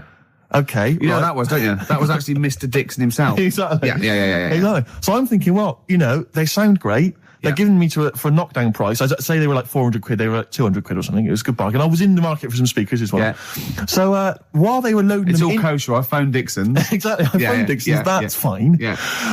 So while they're loading them in the back of the BBC hire car, right? I'm in there paying for the petrol, right? And the guy who's serving goes, all right. He goes, what were you doing around the back with those blokes? Right? Because obviously there's security cameras filming this whole transaction, right? And he goes, what are you doing around the back? And I went, brilliantly, there's some old mates. Some of my mates were just having a chat and that. He went, oh, right, okay, like giving me obviously the evil eye. So I went back to the van. So I'm in the car now and I'm driving with one of the blokes who's in the van with me because I didn't have the money on me. So I had to go to the cash point to get the cash, right? So I'm driving with him and the other guy's following me in the van and he was like a northerner like you and he was giving it all all right, yeah, I tell him my girlfriend's a DJ, she's got some of these speakers, they're fantastic, and he's giving me this. And then my mind starts working. Now that I've got a bit of time to think, I'm thinking, wait a minute, this all sounds a bit dodgy. Yeah. It dawned on me, Rick. You fool, are you? You're streetwise. Exactly. You're streetwise, Steve. Not only that, I was thinking, how am I going to get them home? I've got to drop the car off at the BBC. How am I going to get these huge speakers back to where I live? And how can I pay for them? Because I've just spent £100 on Find the Lady with a couple of blokes in the square. It seemed like a fair game. Some of his friends were winning. But so I explained to him, I said, I can't get them back to like Brixton where I was living at the time. He went, don't worry, give us an extra 20 quid, we'll take them home for you.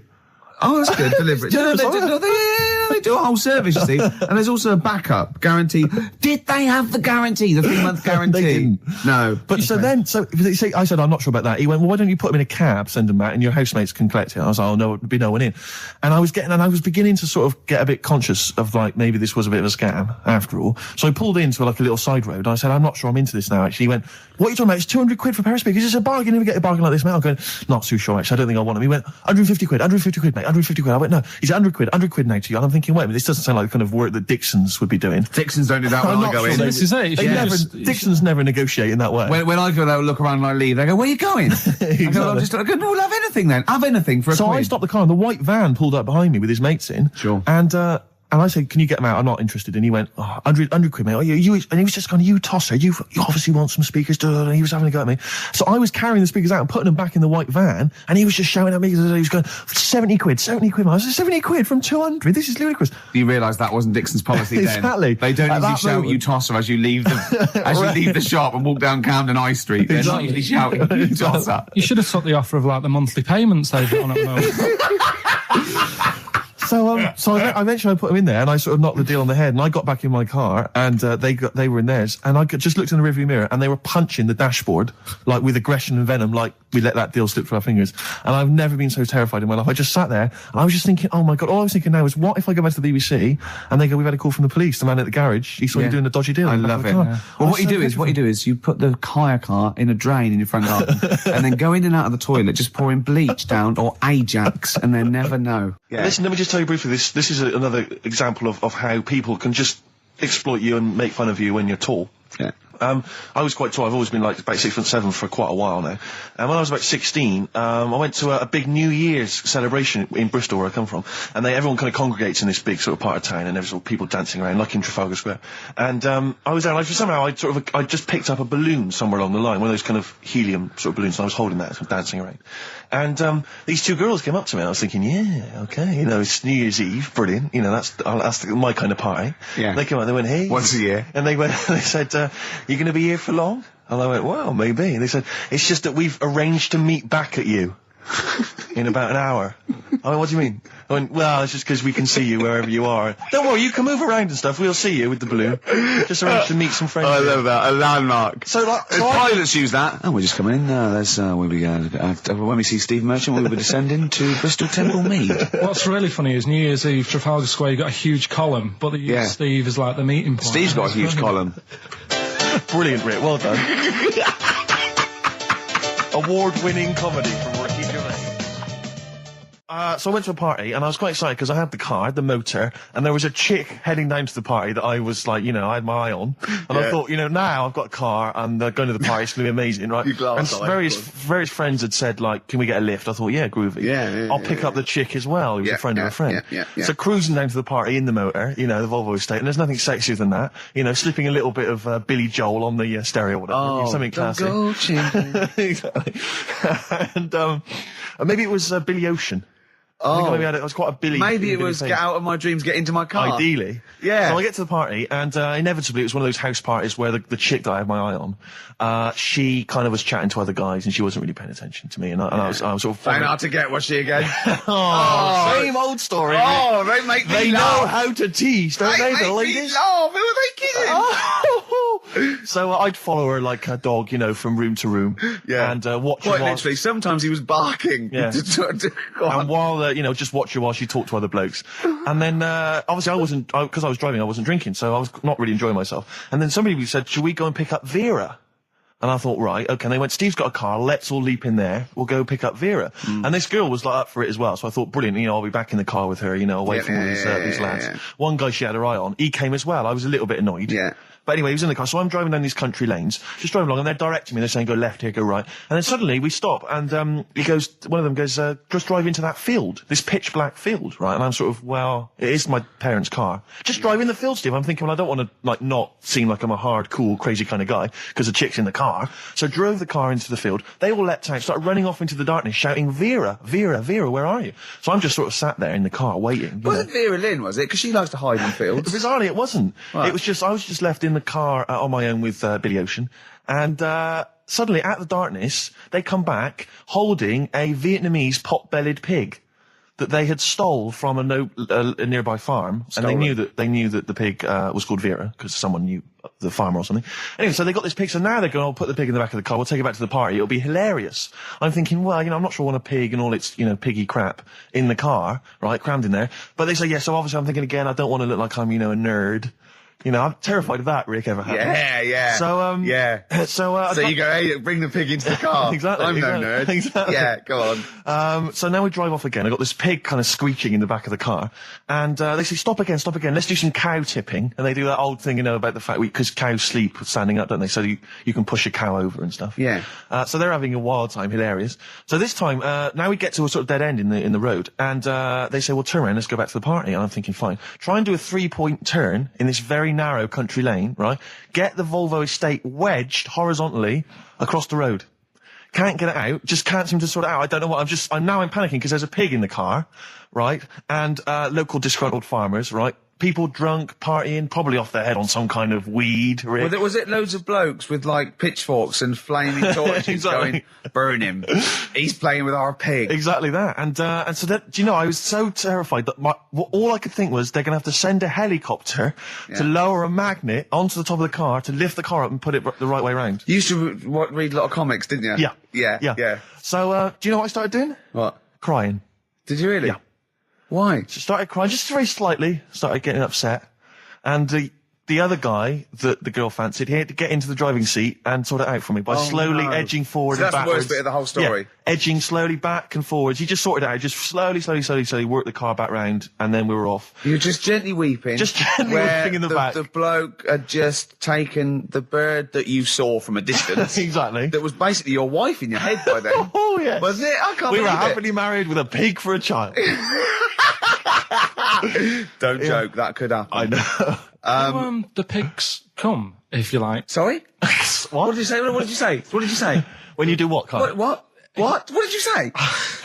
No, what did you say? Because I don't want to have to go to the radio authority again. What did you say then? Just remember. We are going out live, Carl. Yeah, remember Tom Binns, right? What did you say? What I'm saying is, why were they shouting Vera? Because pigs don't come to the name, do they? Hey? I don't know the ins and outs of pig, have how to lure a pig into your trap. Can I just tell you some very, very interesting things about pigs? Please do. Right. One, everyone knows they have a corkscrew-shaped penis, right? A corkscrew-shaped penis. That's the tail, isn't it? Two, they can't look up. They can't put their head back and look up, right? Three, they can have a 30-minute orgasm. Yeah. Rick, is it only pigs that have got a corkscrew-shaped penis? No, and landlords. Okay. Very handy. Right. But I was in there, there was this woman sat next to me, she was a big fan one, she was crunching on some popcorn. Again, that's a crime. Why they're selling popcorn in cinemas? I don't understand why She the needs to noisiest... eat regularly, Why the noisiest food in a cinema? Yeah. I don't understand why that's come about. Yeah. Really makes me angry. Yeah. She's sat there, right? Smoothies. We want smoothies without straws. Exactly. The trailer for that film AI, Artificial Intelligence, came on. Remember that? And the tagline was, David is 11 years old. He weighs 60 pounds. He's 4'6" tall. He has brown hair. His love is real, but he is not. Oh, yeah. And she just went, how old was he again? To her boyfriend. Right? Just ruined everything. War film trailer comes on for some Pearl Harbor or something. She goes, yeah, I don't fancy that. Just announcing this, don't fancy that. Too many war films. So then the trailer, then the opening credit comes on for Crouching Tiger. Before that, that thing that comes up that says it's signed by the BBFC and it has the kind of certificate and everything, and that certificate to say what age you have to be to see it. That came up, and it said Crouching Tiger, Hidden Dragon, in brackets subtitles. She went, it's not subtitled, is it? I thought this was the most famous foreign film for years. It won Oscars. It was a huge film. Everyone knew it was foreign. She goes, it went, and so the credits begin. It says Crouching Tiger, Hidden Dragon. She went, stupid name for a film. What? She just She wanted paid it. to see it. She was with her boyfriend. So then it starts, right? And obviously it's in Japanese or Mandarin or something. She's like, and they're all talking in Japanese. Japanese or Mandarin. Whatever it is. So they're speaking in this, Japanese language, Oriental language. And she's going, don't they sound stupid? Don't they sound stupid? She was going, and then the subtitles come up, and it's quite a weird kind of strange language they talk in. And she was going, can't make the subtitles out either. It's both gobbledygook. Just wittering on every step of the film. I totally agree with you, but what I like in your telling of it, I know you're getting quite emotional. I'm genuinely livid. But she went Mandarin or Japanese, some Oriental language. And Well, I don't know what else. It's a strange language. It's a strange language. Well, anyway. Oh, dear. So then I moved. I climbed over several seats, made a big huff of, make a big show of moving. Yeah. Sat next to a guy on the phone, just chatting on the phone. Oh, I'd have gone mental at that. So now I hate that film. I didn't enjoy it. I don't like seeing it. I don't want to even think of it. It's subtitles, isn't it? Well, rubbish. That's why I get videos.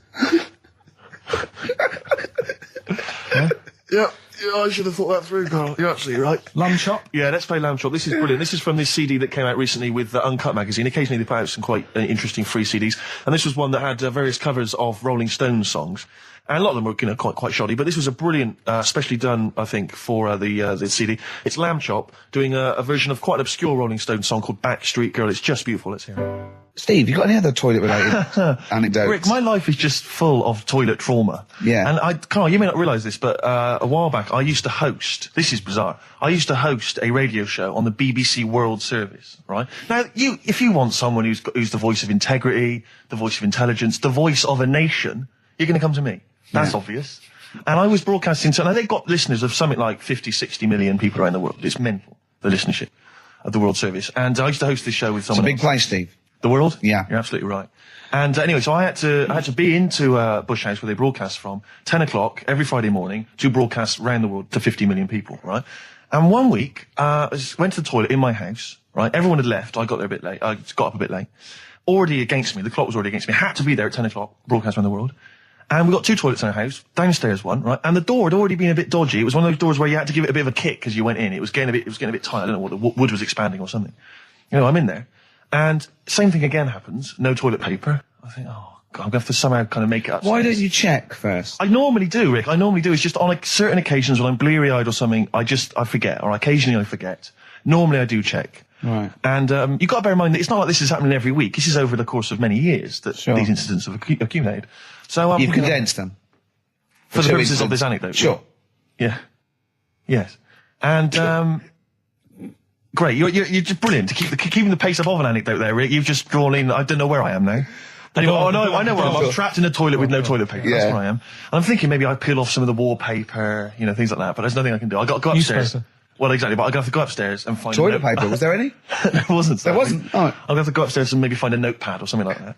And so I try the door, right? The door's wedged, and I'm pulling on the door, and I can't get the door open. It's just like it won't come open. And it's already, and I knew it was going to come to this at some point. Like, this is like, the clock's ticking. I'm trying to pull the door open, trousers around my ankles again.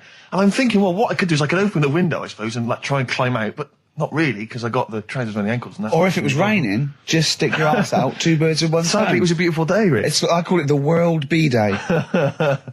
And so what I'm thinking is, well, I got my mobile phone in there, luckily, because it's in my pocket. I'm thinking, well, maybe I could phone, I was seriously Kleenex. Maybe I'll phone the fire brigade. At this point, I mean, it just dried. No, it hadn't, it was... Hold on, was that little puppy not around? Because sometimes you can call that, it's got a little bit wrapped round it. Listen. Or This is just a use the serious puppy issue. itself. There's 50 million people around the world going to Yeah. hear my voice in like Yeah. 30 minutes. Exactly. And- Where's Steve? He's not locked in the toilet again, is he? Exactly. Oh, no. So I'm thinking about phoning the fire brigade, and I'm thinking, Sure. like, if I do that, it's gonna be the first call that goes straight on the speakerphone. Yeah. For like the entire fire brigade service With everywhere. a butch hero carrying you down over his shoulders with your trousers around your ankles. Can I Exactly. just not pull him up? No, you've got to be taught a lesson. Yeah. But I imagine the idea of phoning up and going, hello there, I'm trapped in a room in my house. Oh yeah, which one is it? Oh, It's I don't quite need small. to know. It's quite small. Yeah. Is it? Yeah. It's not the toilet, is it? Because we don't want to come and rescue someone who's trapped in the toilet. Which No. service do you require? Paper? So I think I can't find the fire brigade. The clock's ticking. So then I think one of my housemates is still in the house, but still asleep. So I phone the house number. Right, phone rings and rings and rings for ages, and eventually he answers the phone. Right, gets out of bed, answers the phone. Yeah, hi, it's Steve. All right, what's wrong? I'm What are you doing? downstairs. What are you doing? All right, yeah. I didn't wake up now. What are you doing? Oh, just in the I'm just toilet. downstairs in the toilet. Oh, yeah, what are you doing? Oh, well, I've finished what I'm... Have you got any toilet paper? Any bog roll. Yeah. So he had to kind of scrape together a few bits of paper, and sort of tinfoil or whatever he could find in the house. A cactus. Come down Oh, no. Pass it underneath the door, right? And then I said, can you move away from the door because I don't want you to hear me as I'm, wiping the... And so You he didn't say that? Yeah, well, I didn't want him to, that's embarrassing. Sorry, That's you- embarrassing. What were you wiping it with? Not tumbleweed. What do you mean? What No, but noise? I know what you mean. Yeah. No, exactly. Right. So then I say, right, can you smash Why the- was he hovering? Why didn't he want to walk away? Will you keep your... What was it? Outside with a glass to his ear? Yeah. Thankfully, there was a window in the door, but it was frosted glass. You could just see my semi-naked body moving around. And so eventually I said to him, look, listen, I'm going to need you to sort of kick the door in. He said, well, I don't want to kick the door in because you're going to have to pay for it, aren't we? I go, yeah, but I got to go to the World Service. Well, yeah. And he was a lovely man. He's the weakest man you've ever come across. It's like if there's one person you don't want to have to throw their body weight against the door, it was him. He's like, he'll snap before the door will. So he's smashing against This the door. sounds like a fetish to me, then. He went in there, and there you were naked with lots of toilet paper. And you go, oh, you've broken the door down, and there I am naked. Again. Oh, you've rumbled me, Rick. I wish I'd not told that embarrassing story on the radio. Like it wasn't embarrassing enough, you've just got to make it slightly more seedy. Oh, so did he get it down? He did it, yeah, and I got to the World Service with like minutes to spare. Oh. And interestingly, I told that story to 50 million people around the world. Joking. Did they understand? I think so. I mean, is that a bit of a problem when you're on the Will Service, like thinking of things that everyone can understand? Yes. Because you can't. It's a bit just like talk when about- talking to you, Carl. Yeah, exactly, Carl. I think you're on thin ice there, worried about people understanding what you're saying. No, but you can't talk about stuff that's on the telly and that because some people say, "Oh, we haven't even got a telly here." Oh, yeah, you're listening to XFM 104.9. Yeah. So let's carry on. Let's continue. Well, absolutely. Well, obviously, Carl was out with me last night, and he saw that I'm, he knows I'm a ladies' man, and that was obvious. Carl, you could see the vibe around me, couldn't you? When the chicks were talking to me, and just remembered recently, actually, I was on a train coming back from hometown Bristol, and I was on the train, and this girl walks on, good-looking girl. I thought, hey, a largely empty carriage. I'm thinking, my luck's in, because I take every opportunity, Carl. That's the thing about me, I don't choose. She was a good-looking girl. She sat down. I thought she sat down right near me. I thought, brilliant. As this guy comes up behind her, and says, I think it's probably probably a boyfriend or something, sits down next to her.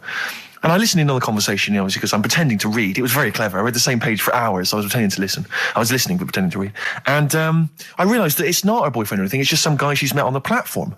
And I'm thinking, brilliant. If she's the kind of girl who's just going to start talking to someone, you know, on a platform, on a train, brilliant, I'm going to be in here. Because he was only going one stop. So I'm thinking, what's the worst that can happen? He'll nick off, you know, I'll get chatting to her, you know, and who knows, I could join the... is there a train equivalent? Foot High Club. The Foot High Club, brilliant.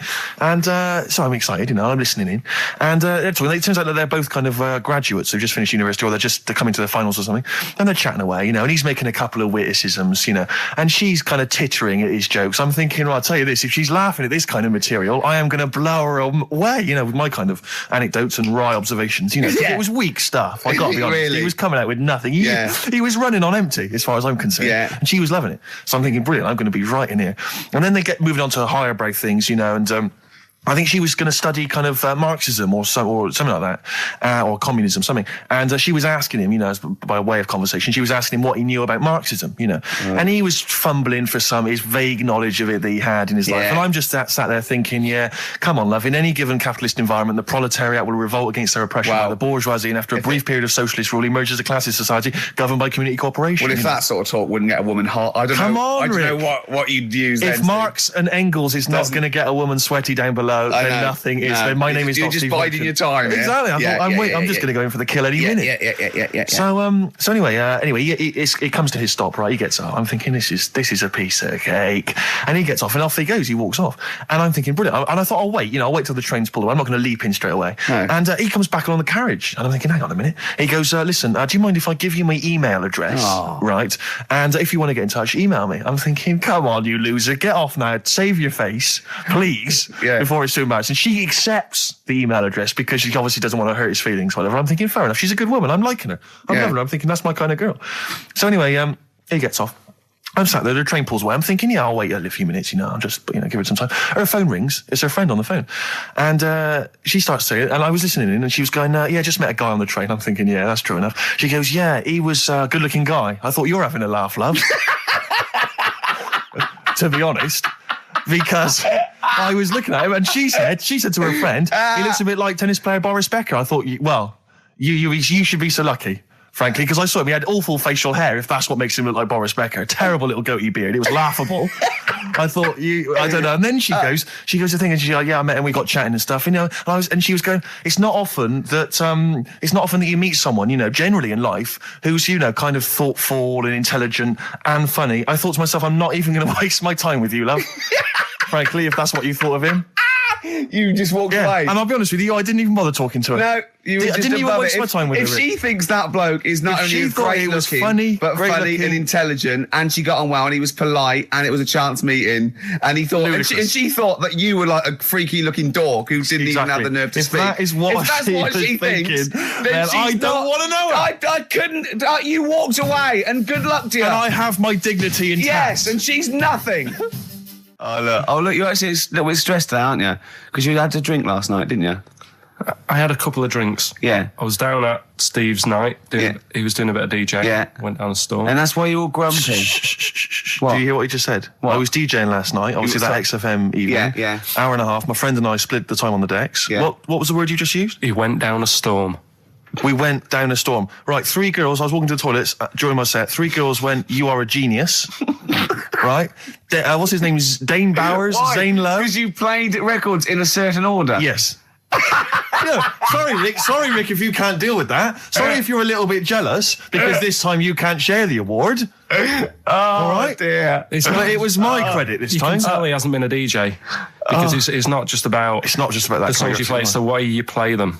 The way you play them, whether it's 33 or 45, very important. Yeah, leave your hand on them as they're trying to go round. But so 3 girls there, charmed by me, they loved it. Yeah.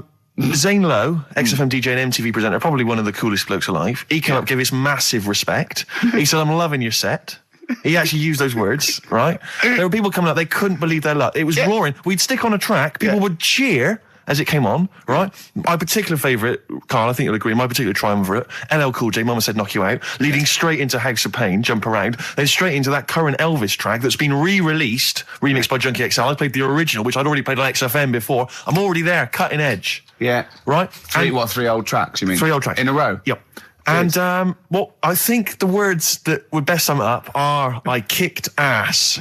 Great. Rick. All right? Well, I'm going to be kicking some ass today. But, Rick, I just need to mention something quickly to you. When did I last see you? I saw you yesterday, didn't I? Yeah. Because we went up to Edinburgh yesterday. We were very nicely invited to go and talk at the Edinburgh International Television Festival. It was quite a big deal. We went up there and we were interviewed. And Ricky chose to go on the train because it takes like 4 hours. Is it 4.5 hours or something on the train? Yeah. But it's quite leisurely. It's quite sort of gentlemanly thing to do. Yeah. I opted to go for the plane option and fly up there. More modern. Exactly. And they bankrolled that. They paid for it all. And that was all not very nice. And as I recall, when I last saw you, we got a cab, didn't we? And you asked if you could get the cab to drop you off at the train station. Yeah. And then it took me on to the airport. Yeah. Did I? Now that was before. The last time I saw you was before I got to the airport and missed my flight, wasn't it? Because I had to drop you off in the centre of town. Yeah. No, that was just before I had to pay £165 to upgrade to another ticket. How did you not tell me that in the last hour? £165, Ricky. I had to pay because we dropped you off at the train station. So, I mean, do you want to go halves on that, or how do you want to deal with that? How do you want to sort that whole mess out? Why were you late? Why was I late? Because we dropped you off in the centre of Edinburgh, and do you know how hard it is to get out of Edinburgh in rush hour traffic? But it was only 3 minutes away, so you'd have missed it anyway. No, because if we'd gone the other direction, it would have been 20 minutes. It took me like an hour to get to the airport. And I got there, and the plane had already left, and the cabbie was just laughing. He was saying, we're never going to make it. He goes, you were a religious man, you better start praying. I thought he was being facetious. He was absolutely right. £165. But hold on, why didn't he tell you that when he picked up at 4:15? It makes you wonder. So obviously I'm a little bit annoyed, because you know I'm not a man who likes to sort of spend unnecessarily. But wait, this is not my fault, because you were there when we made that decision. I didn't impose this on you. We both decided that might be. It's both our fault. I mean, it's no one's fault. It's both our fault. That's fair. That's all I wanted to hear. It's both our fault. Therefore, it's both our financial obligation. No. £165. Just split that in half. Write a cheque, Rick. Write a cheque. It's fine. I trust you. You know. Phone in. I think everyone. This is. You're clearly irresponsible. No, of course I'm not. If you share a cab and then one person's lucky enough to not be late and one person is unlucky enough, and that's what it is, bad luck. I don't think you share the obligation. It's a moral dilemma, this, isn't it? But it's more than that, though, isn't it? Because let's be honest. What? Even if you had known that I was going to get there late, you'd have wanted me to hang around just so you weren't left around waiting for a train on your own. No, because I got there. You get bored sitting, don't you? So you'd have wanted me to at least got in that cab. I got there way too early. I actually got there I was there about 30 minutes so early. You made it fine then, that was... Well, exactly, so I mean, I sacrificed me hanging around for half an hour so you could get it at 4:15. And the other thing is this, you were going to get it at 4:15 anyway. Yeah, but I would, if I'd gone the other direction and not dropped you off in the centre, I would have been there in time. Wow, would we? Well, is that true? Wow. Only God knows. Well, and the cabbie. What I mentioned it to. So, I'll tell you what will cheer you up. I'll tell you what's better than 80 quid. I'll tell you what's better than, shall I? Go on. Music. What, are you paying the whole 165? Listen. Yeah. What about, are you a fan of any of the great English operas? Like, the Pirates of Penzance? Yeah. Gilbert and Sullivan. To me, Gilbert and Sullivan were like probably their day equivalent of like Richard Stilgoe getting together with Tony Slattery. And then 100 years later people go, it's brilliant. It is like, they might as well, I don't know, make any episode of Whose Line Is It Anyway? Right, yeah. Into an opera, and in 200 years' time we're going, that's genius. Yeah. Listen to this one, look, this is Party Quirks. Yeah, Amdram Society staging World Step. Because I was in the Pirates of Penzance once in an amateur production. You used to like Whose Line Is It Anyway? I did, that was... Although I did watch it when it first came on Channel 4 about 15, 20 years ago. But we did the Pirates of Penzance when I was in an amateur dramatic society in Bristol, the Bristol Operatic Society, Light Operatic Society. I don't know why I was involved, because I can't sing. My audition, I thought, this is how desperate they were for blokes. I swear to God, right, I can't sing, you know. Well, you? Yeah, all right, calm down. And I went in and they said, so what are you going to sing? I went, well, I want to surprise you. They said, do you want a piano accompaniment? I said, no, I don't think so. I went to the back, I swear to God, I went to the back of the room and I just sang, Thumbelina, Thumbelina, tiny little thing. Thumbelina dance, Thumbelina sing. Thumbelina, what's the difference if you're very small? 'Cause when your heart is full of love, you're 6 feet tall. I just did that. And they just looked at me like I was the weirdest freak they'd ever had. Immediately put me in the chorus, because that was how desperate they were for blokes. We staged it, we rehearsed it. I couldn't remember the lyrics. Thank God you were doing Thumbelina. Yeah. Oh, but dear. I couldn't remember the lyrics. What was it for? Was it Gilbert and Sullivan? It was the Pirates of Penzance. There weren't enough blokes, right? So that we had to double up. So some of the pirates had to double up as the policemen who were chasing the pirates. A little bit problematic in the scene when the policemen and the pirates have a fight. That was a little bit tricky. And the worst things, there's this sequence where, like, the sort of the daughters of the Major General all kind of like, oh, beautiful, something like, oh, beautiful little girls are we, la la la la la la la. And the women they must have all been over 40. I mean, real kind of toothless crones creeping around in their 90s. Is it the sort of women that buy one of those sort of porcelain dolls from the TV and go, look, I've had a baby. It's not a real baby. It is a real baby. I'm going to stab you. Yeah. One of those. Exactly. It's the sort of women that you'd see maybe on TV's Bargain Hunt. The kind of contestants you get on there. Those are women who sort of, they're in Amdram and they think they've clung on to their looks, but they'd have never made it in the guy who was playing there's a guy who's supposed to be an 18-year-old prince, an 18-year-old pirate, the Pirate King. He must have been 40 years a day. He also directed the show, though, so he got to prance around in these thigh-high boots. Ludicrous. It was so embarrassing. It was shameful, really. I'd love to go to Amdram. Amdram is a whole other world. It's such an incredible place, because there's so much backbiting and envy and... Really? Oh, it's incredible. It's worse than the real world of theatre and TV. It's unbelievable.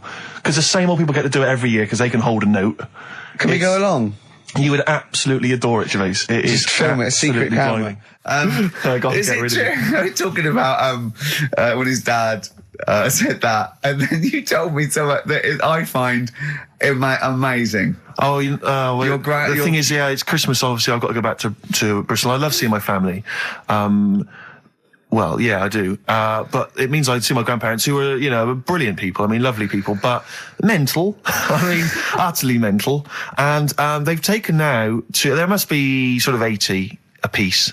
And it is quite an old age, but they're fairly good health, relatively speaking. And they just spend their time in bed. I mean, that's all they do, is that's their profession. They've retired to go to bed. And they spend all the time in bed. I tell you what they're like. They're like that old guy, they're like all that old family in Charlie and the Chocolate Factory. Oh, yeah. Remember, none of them had got up for like 25 years. Yeah. And you said that they go to bed and they go to sleep, but then when they wake up, what they do is put an extra pillow, so they're slightly more upright, and that's them in the day in bed. That's the daytime thing. But they get up and cook and stuff. What they do is they've got about 6 teeth between them. I mean, my grandmother needs false teeth, but refuses to go and have the old ones extracted and the false teeth fitted. So she's working with about 3 or 4 teeth. Oh. My grandfather had false teeth given to him during the war. Wooden ones? Well, it was plastic teeth on a wooden pallet, right, that sits at the top of the mouth. He's still got the wooden pallet, but most of the teeth have come off. So there's about 4 teeth left, 4 false teeth. He's got a set of false teeth that make him look like he needs false teeth. I mean, that's pretty bizarre. So the problem is that they have to get up. They get up about 7 in the morning to put on, say, some beef or lamb, whichever they're going to cook. They put it on at 7 in the morning, so that by the time they eat it at 6 at night, they can use the phrase, this is what a good meal is for my grandparents, if they can use the phrase, oh, that's lovely, you could suck it away. You could suck it away. Who wants that from a roast dinner? You may as well blend it up and serve it as a broth. I don't want that phrase coming from old people without teeth. No, indeed. Because it must remind you of your rent boy days. Exactly. It brings it all flooding back. Oh, God. Flooding's the word. Exactly. Should we play a record before we get really disgusting about your grandparents and blowjob? That is the worst thing we've said the word blowjob far too many times today. And in the same sentence as you... I can't believe. Anyway. And it's Christmas. Yeah. Oh. Did I ever tell you about the time that my father, when I was young, we went on holiday? My dad he bought a little boat. little sort of wooden boat, make a 3-seater, and he and a friend of his went out with me in the boat. I was maybe 12 or 13. Went out, and we sort of so I think we were we had the little motor, outboard motor, chugging out. We just thought we thought this was real seafaring stuff. Brilliant. We'd lost sight of the beach because we'd gone round a corner of like a mountain, or like a, what do you call it, like a cliff. And so we were just round the corner, and there was this boy, like just floating in the water. Not a boy, but you know, like a boy. And very tricky to explain that on the radio. It's the same word, isn't it? Boy, a boy, and a boy. Yeah. And so we float past that, and we're just chugging along. The motor conks out. Oh, I can't believe it. We have to row back in. So they're rowing away. I'm just sat there. And we noticed that every time we sort of think we've got past this buoy, it just seems to be back where it started again. And we realised that the tide is taking us but not taking us out, taking us towards these rocks. And we've got ravaged rocks. And we were pretty scared because I can't swim very well. Or I couldn't at the time. I think when my dad had maybe bought, you know, he didn't, I'll be honest with you, I inherited a lot of things from him. One of which was his carefulness with money. just the one life jacket. How deep was the water? Which I seem to remember he tore off my back and put on himself. So the water's pretty down. I mean, I'm not saying we would have necessarily died, but it was pretty scary because the boat, you know, we were going to crash into these rocks and stuff. It was getting pretty unnerving.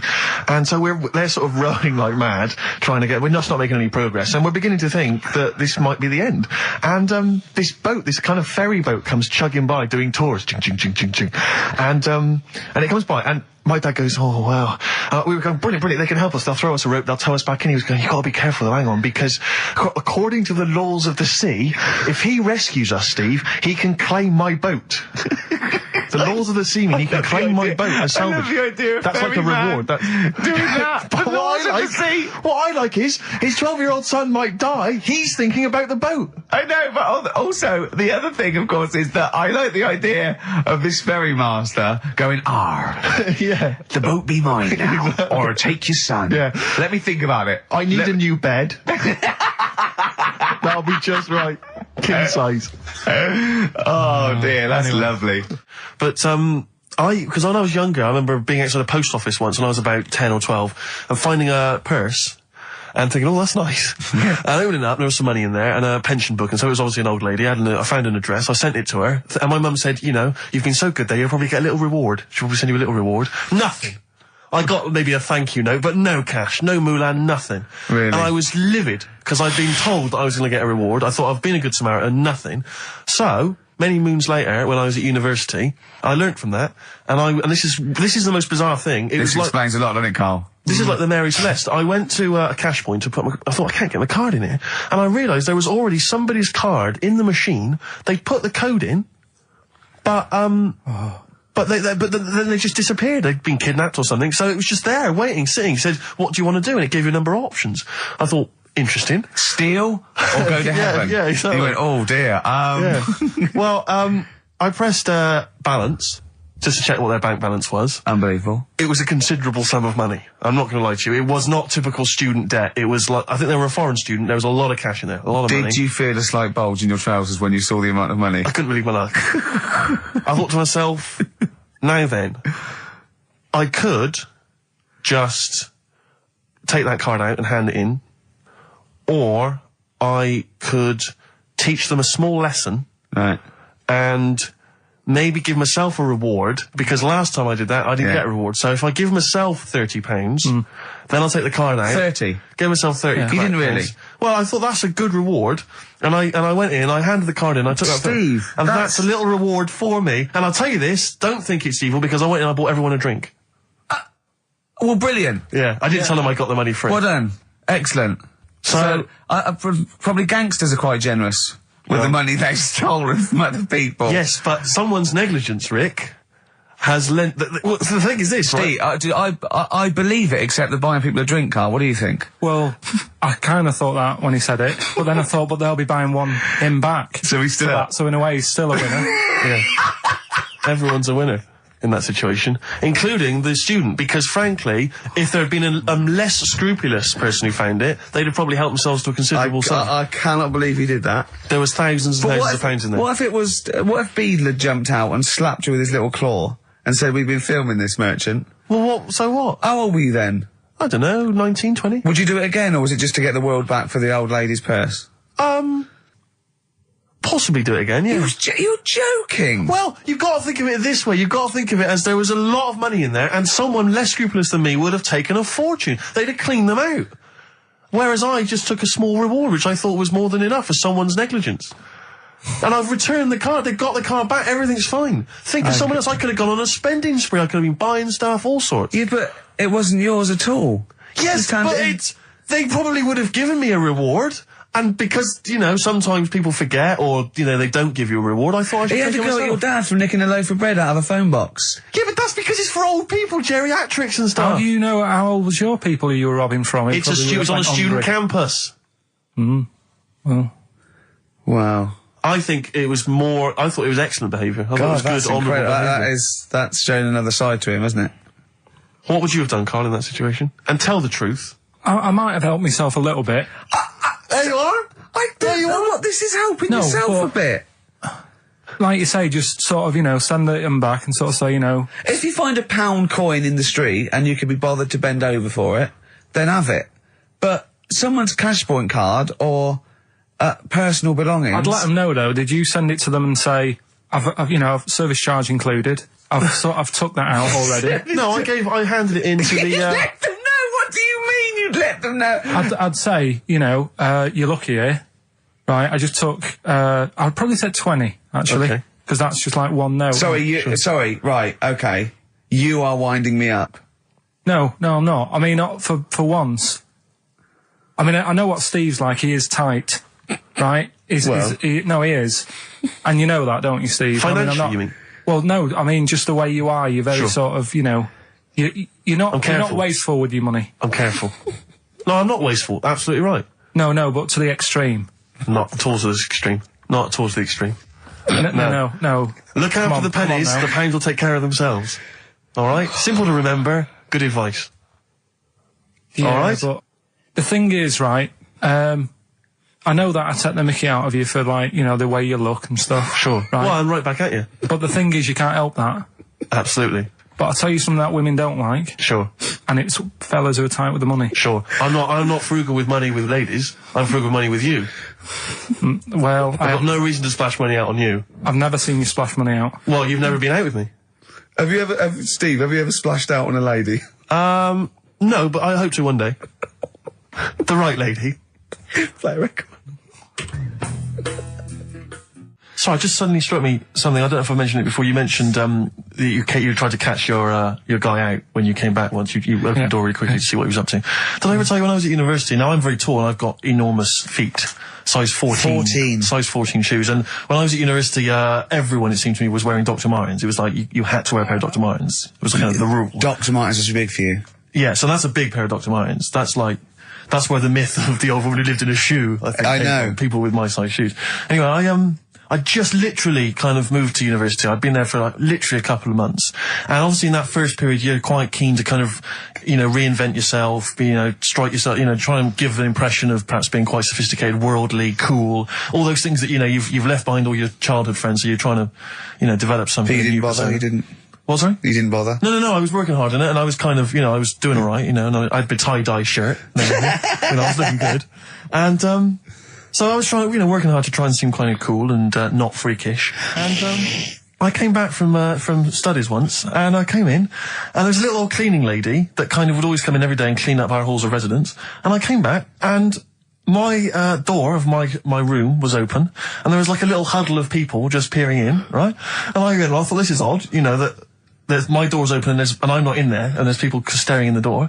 And I looked in, and the little cleaning lady had my Dr. Martens on and was clumping around. Making them all laugh. Making them all laugh, doing an impression of me. That's amazing. Imagine that. Imagine the psychological scars that has. I don't know that she's more popular than you. Yeah, exactly. And they go, come on, Maud, let's go to the JCR. Exactly. And they carry her down. They go, drink. And she goes to, Steve, you better have that spotless by the time I come back. You go, all right, I will. All right. But what I like is the fact that I'm sure that's not part of the cleaner's code. The cleaner's code is you don't have the keys to everyone's room so you can go through their belongings and and play practical jokes. I mean, surely it's a kind of, there's a trust. She must have looked like a wall bracket. I went bowling with him once the first time, and we went bowling at this place. Where was it? I mean, Finsbury Park. And I'd never been before. And he goes, "You got to wear special shoes." I went, "All right." He went, so and so. He goes, "Have you got size 14?"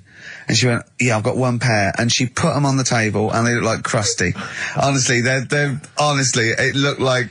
It was. I just started laughing because they're so long and thin anyway, and they're multicoloured, aren't they? They're two colours, and it looked like Krusty the Clown's feet. And then this Steve just went, all right, 14. That is big, isn't it? It is a huge size shoe. You're right. Yeah, and it was just the one cleaner in them. Just the one, sadly. She did have loads of kids eventually and brought them up in there. I wanted to buy a laptop computer, and everyone said, go up Tottenham Court Road, and I was reading like magazines and stuff. They were saying haggle. Make sure you haggle. Make sure you're planning to haggle, get the best deal you can.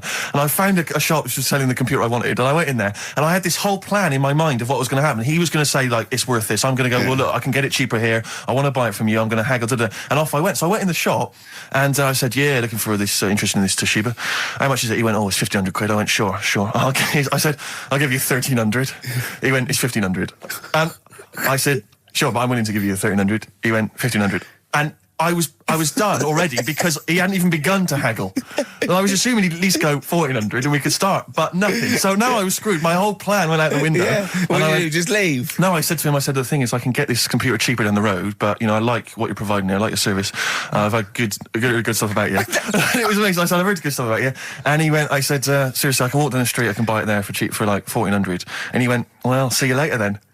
And I was like, right. So I walked out the place. I said, well, I'm going to have to leave then. And I walked out the place, and of course I wanted to get it from there because it was still the cheapest, so I had to walk back in again. I went, yeah. I've just had some second thoughts. Listen, I'll tell you what, I'll pay the 1,500. Can I get a free carry case? He went, the carry case is free anyway. I said, I'll take it.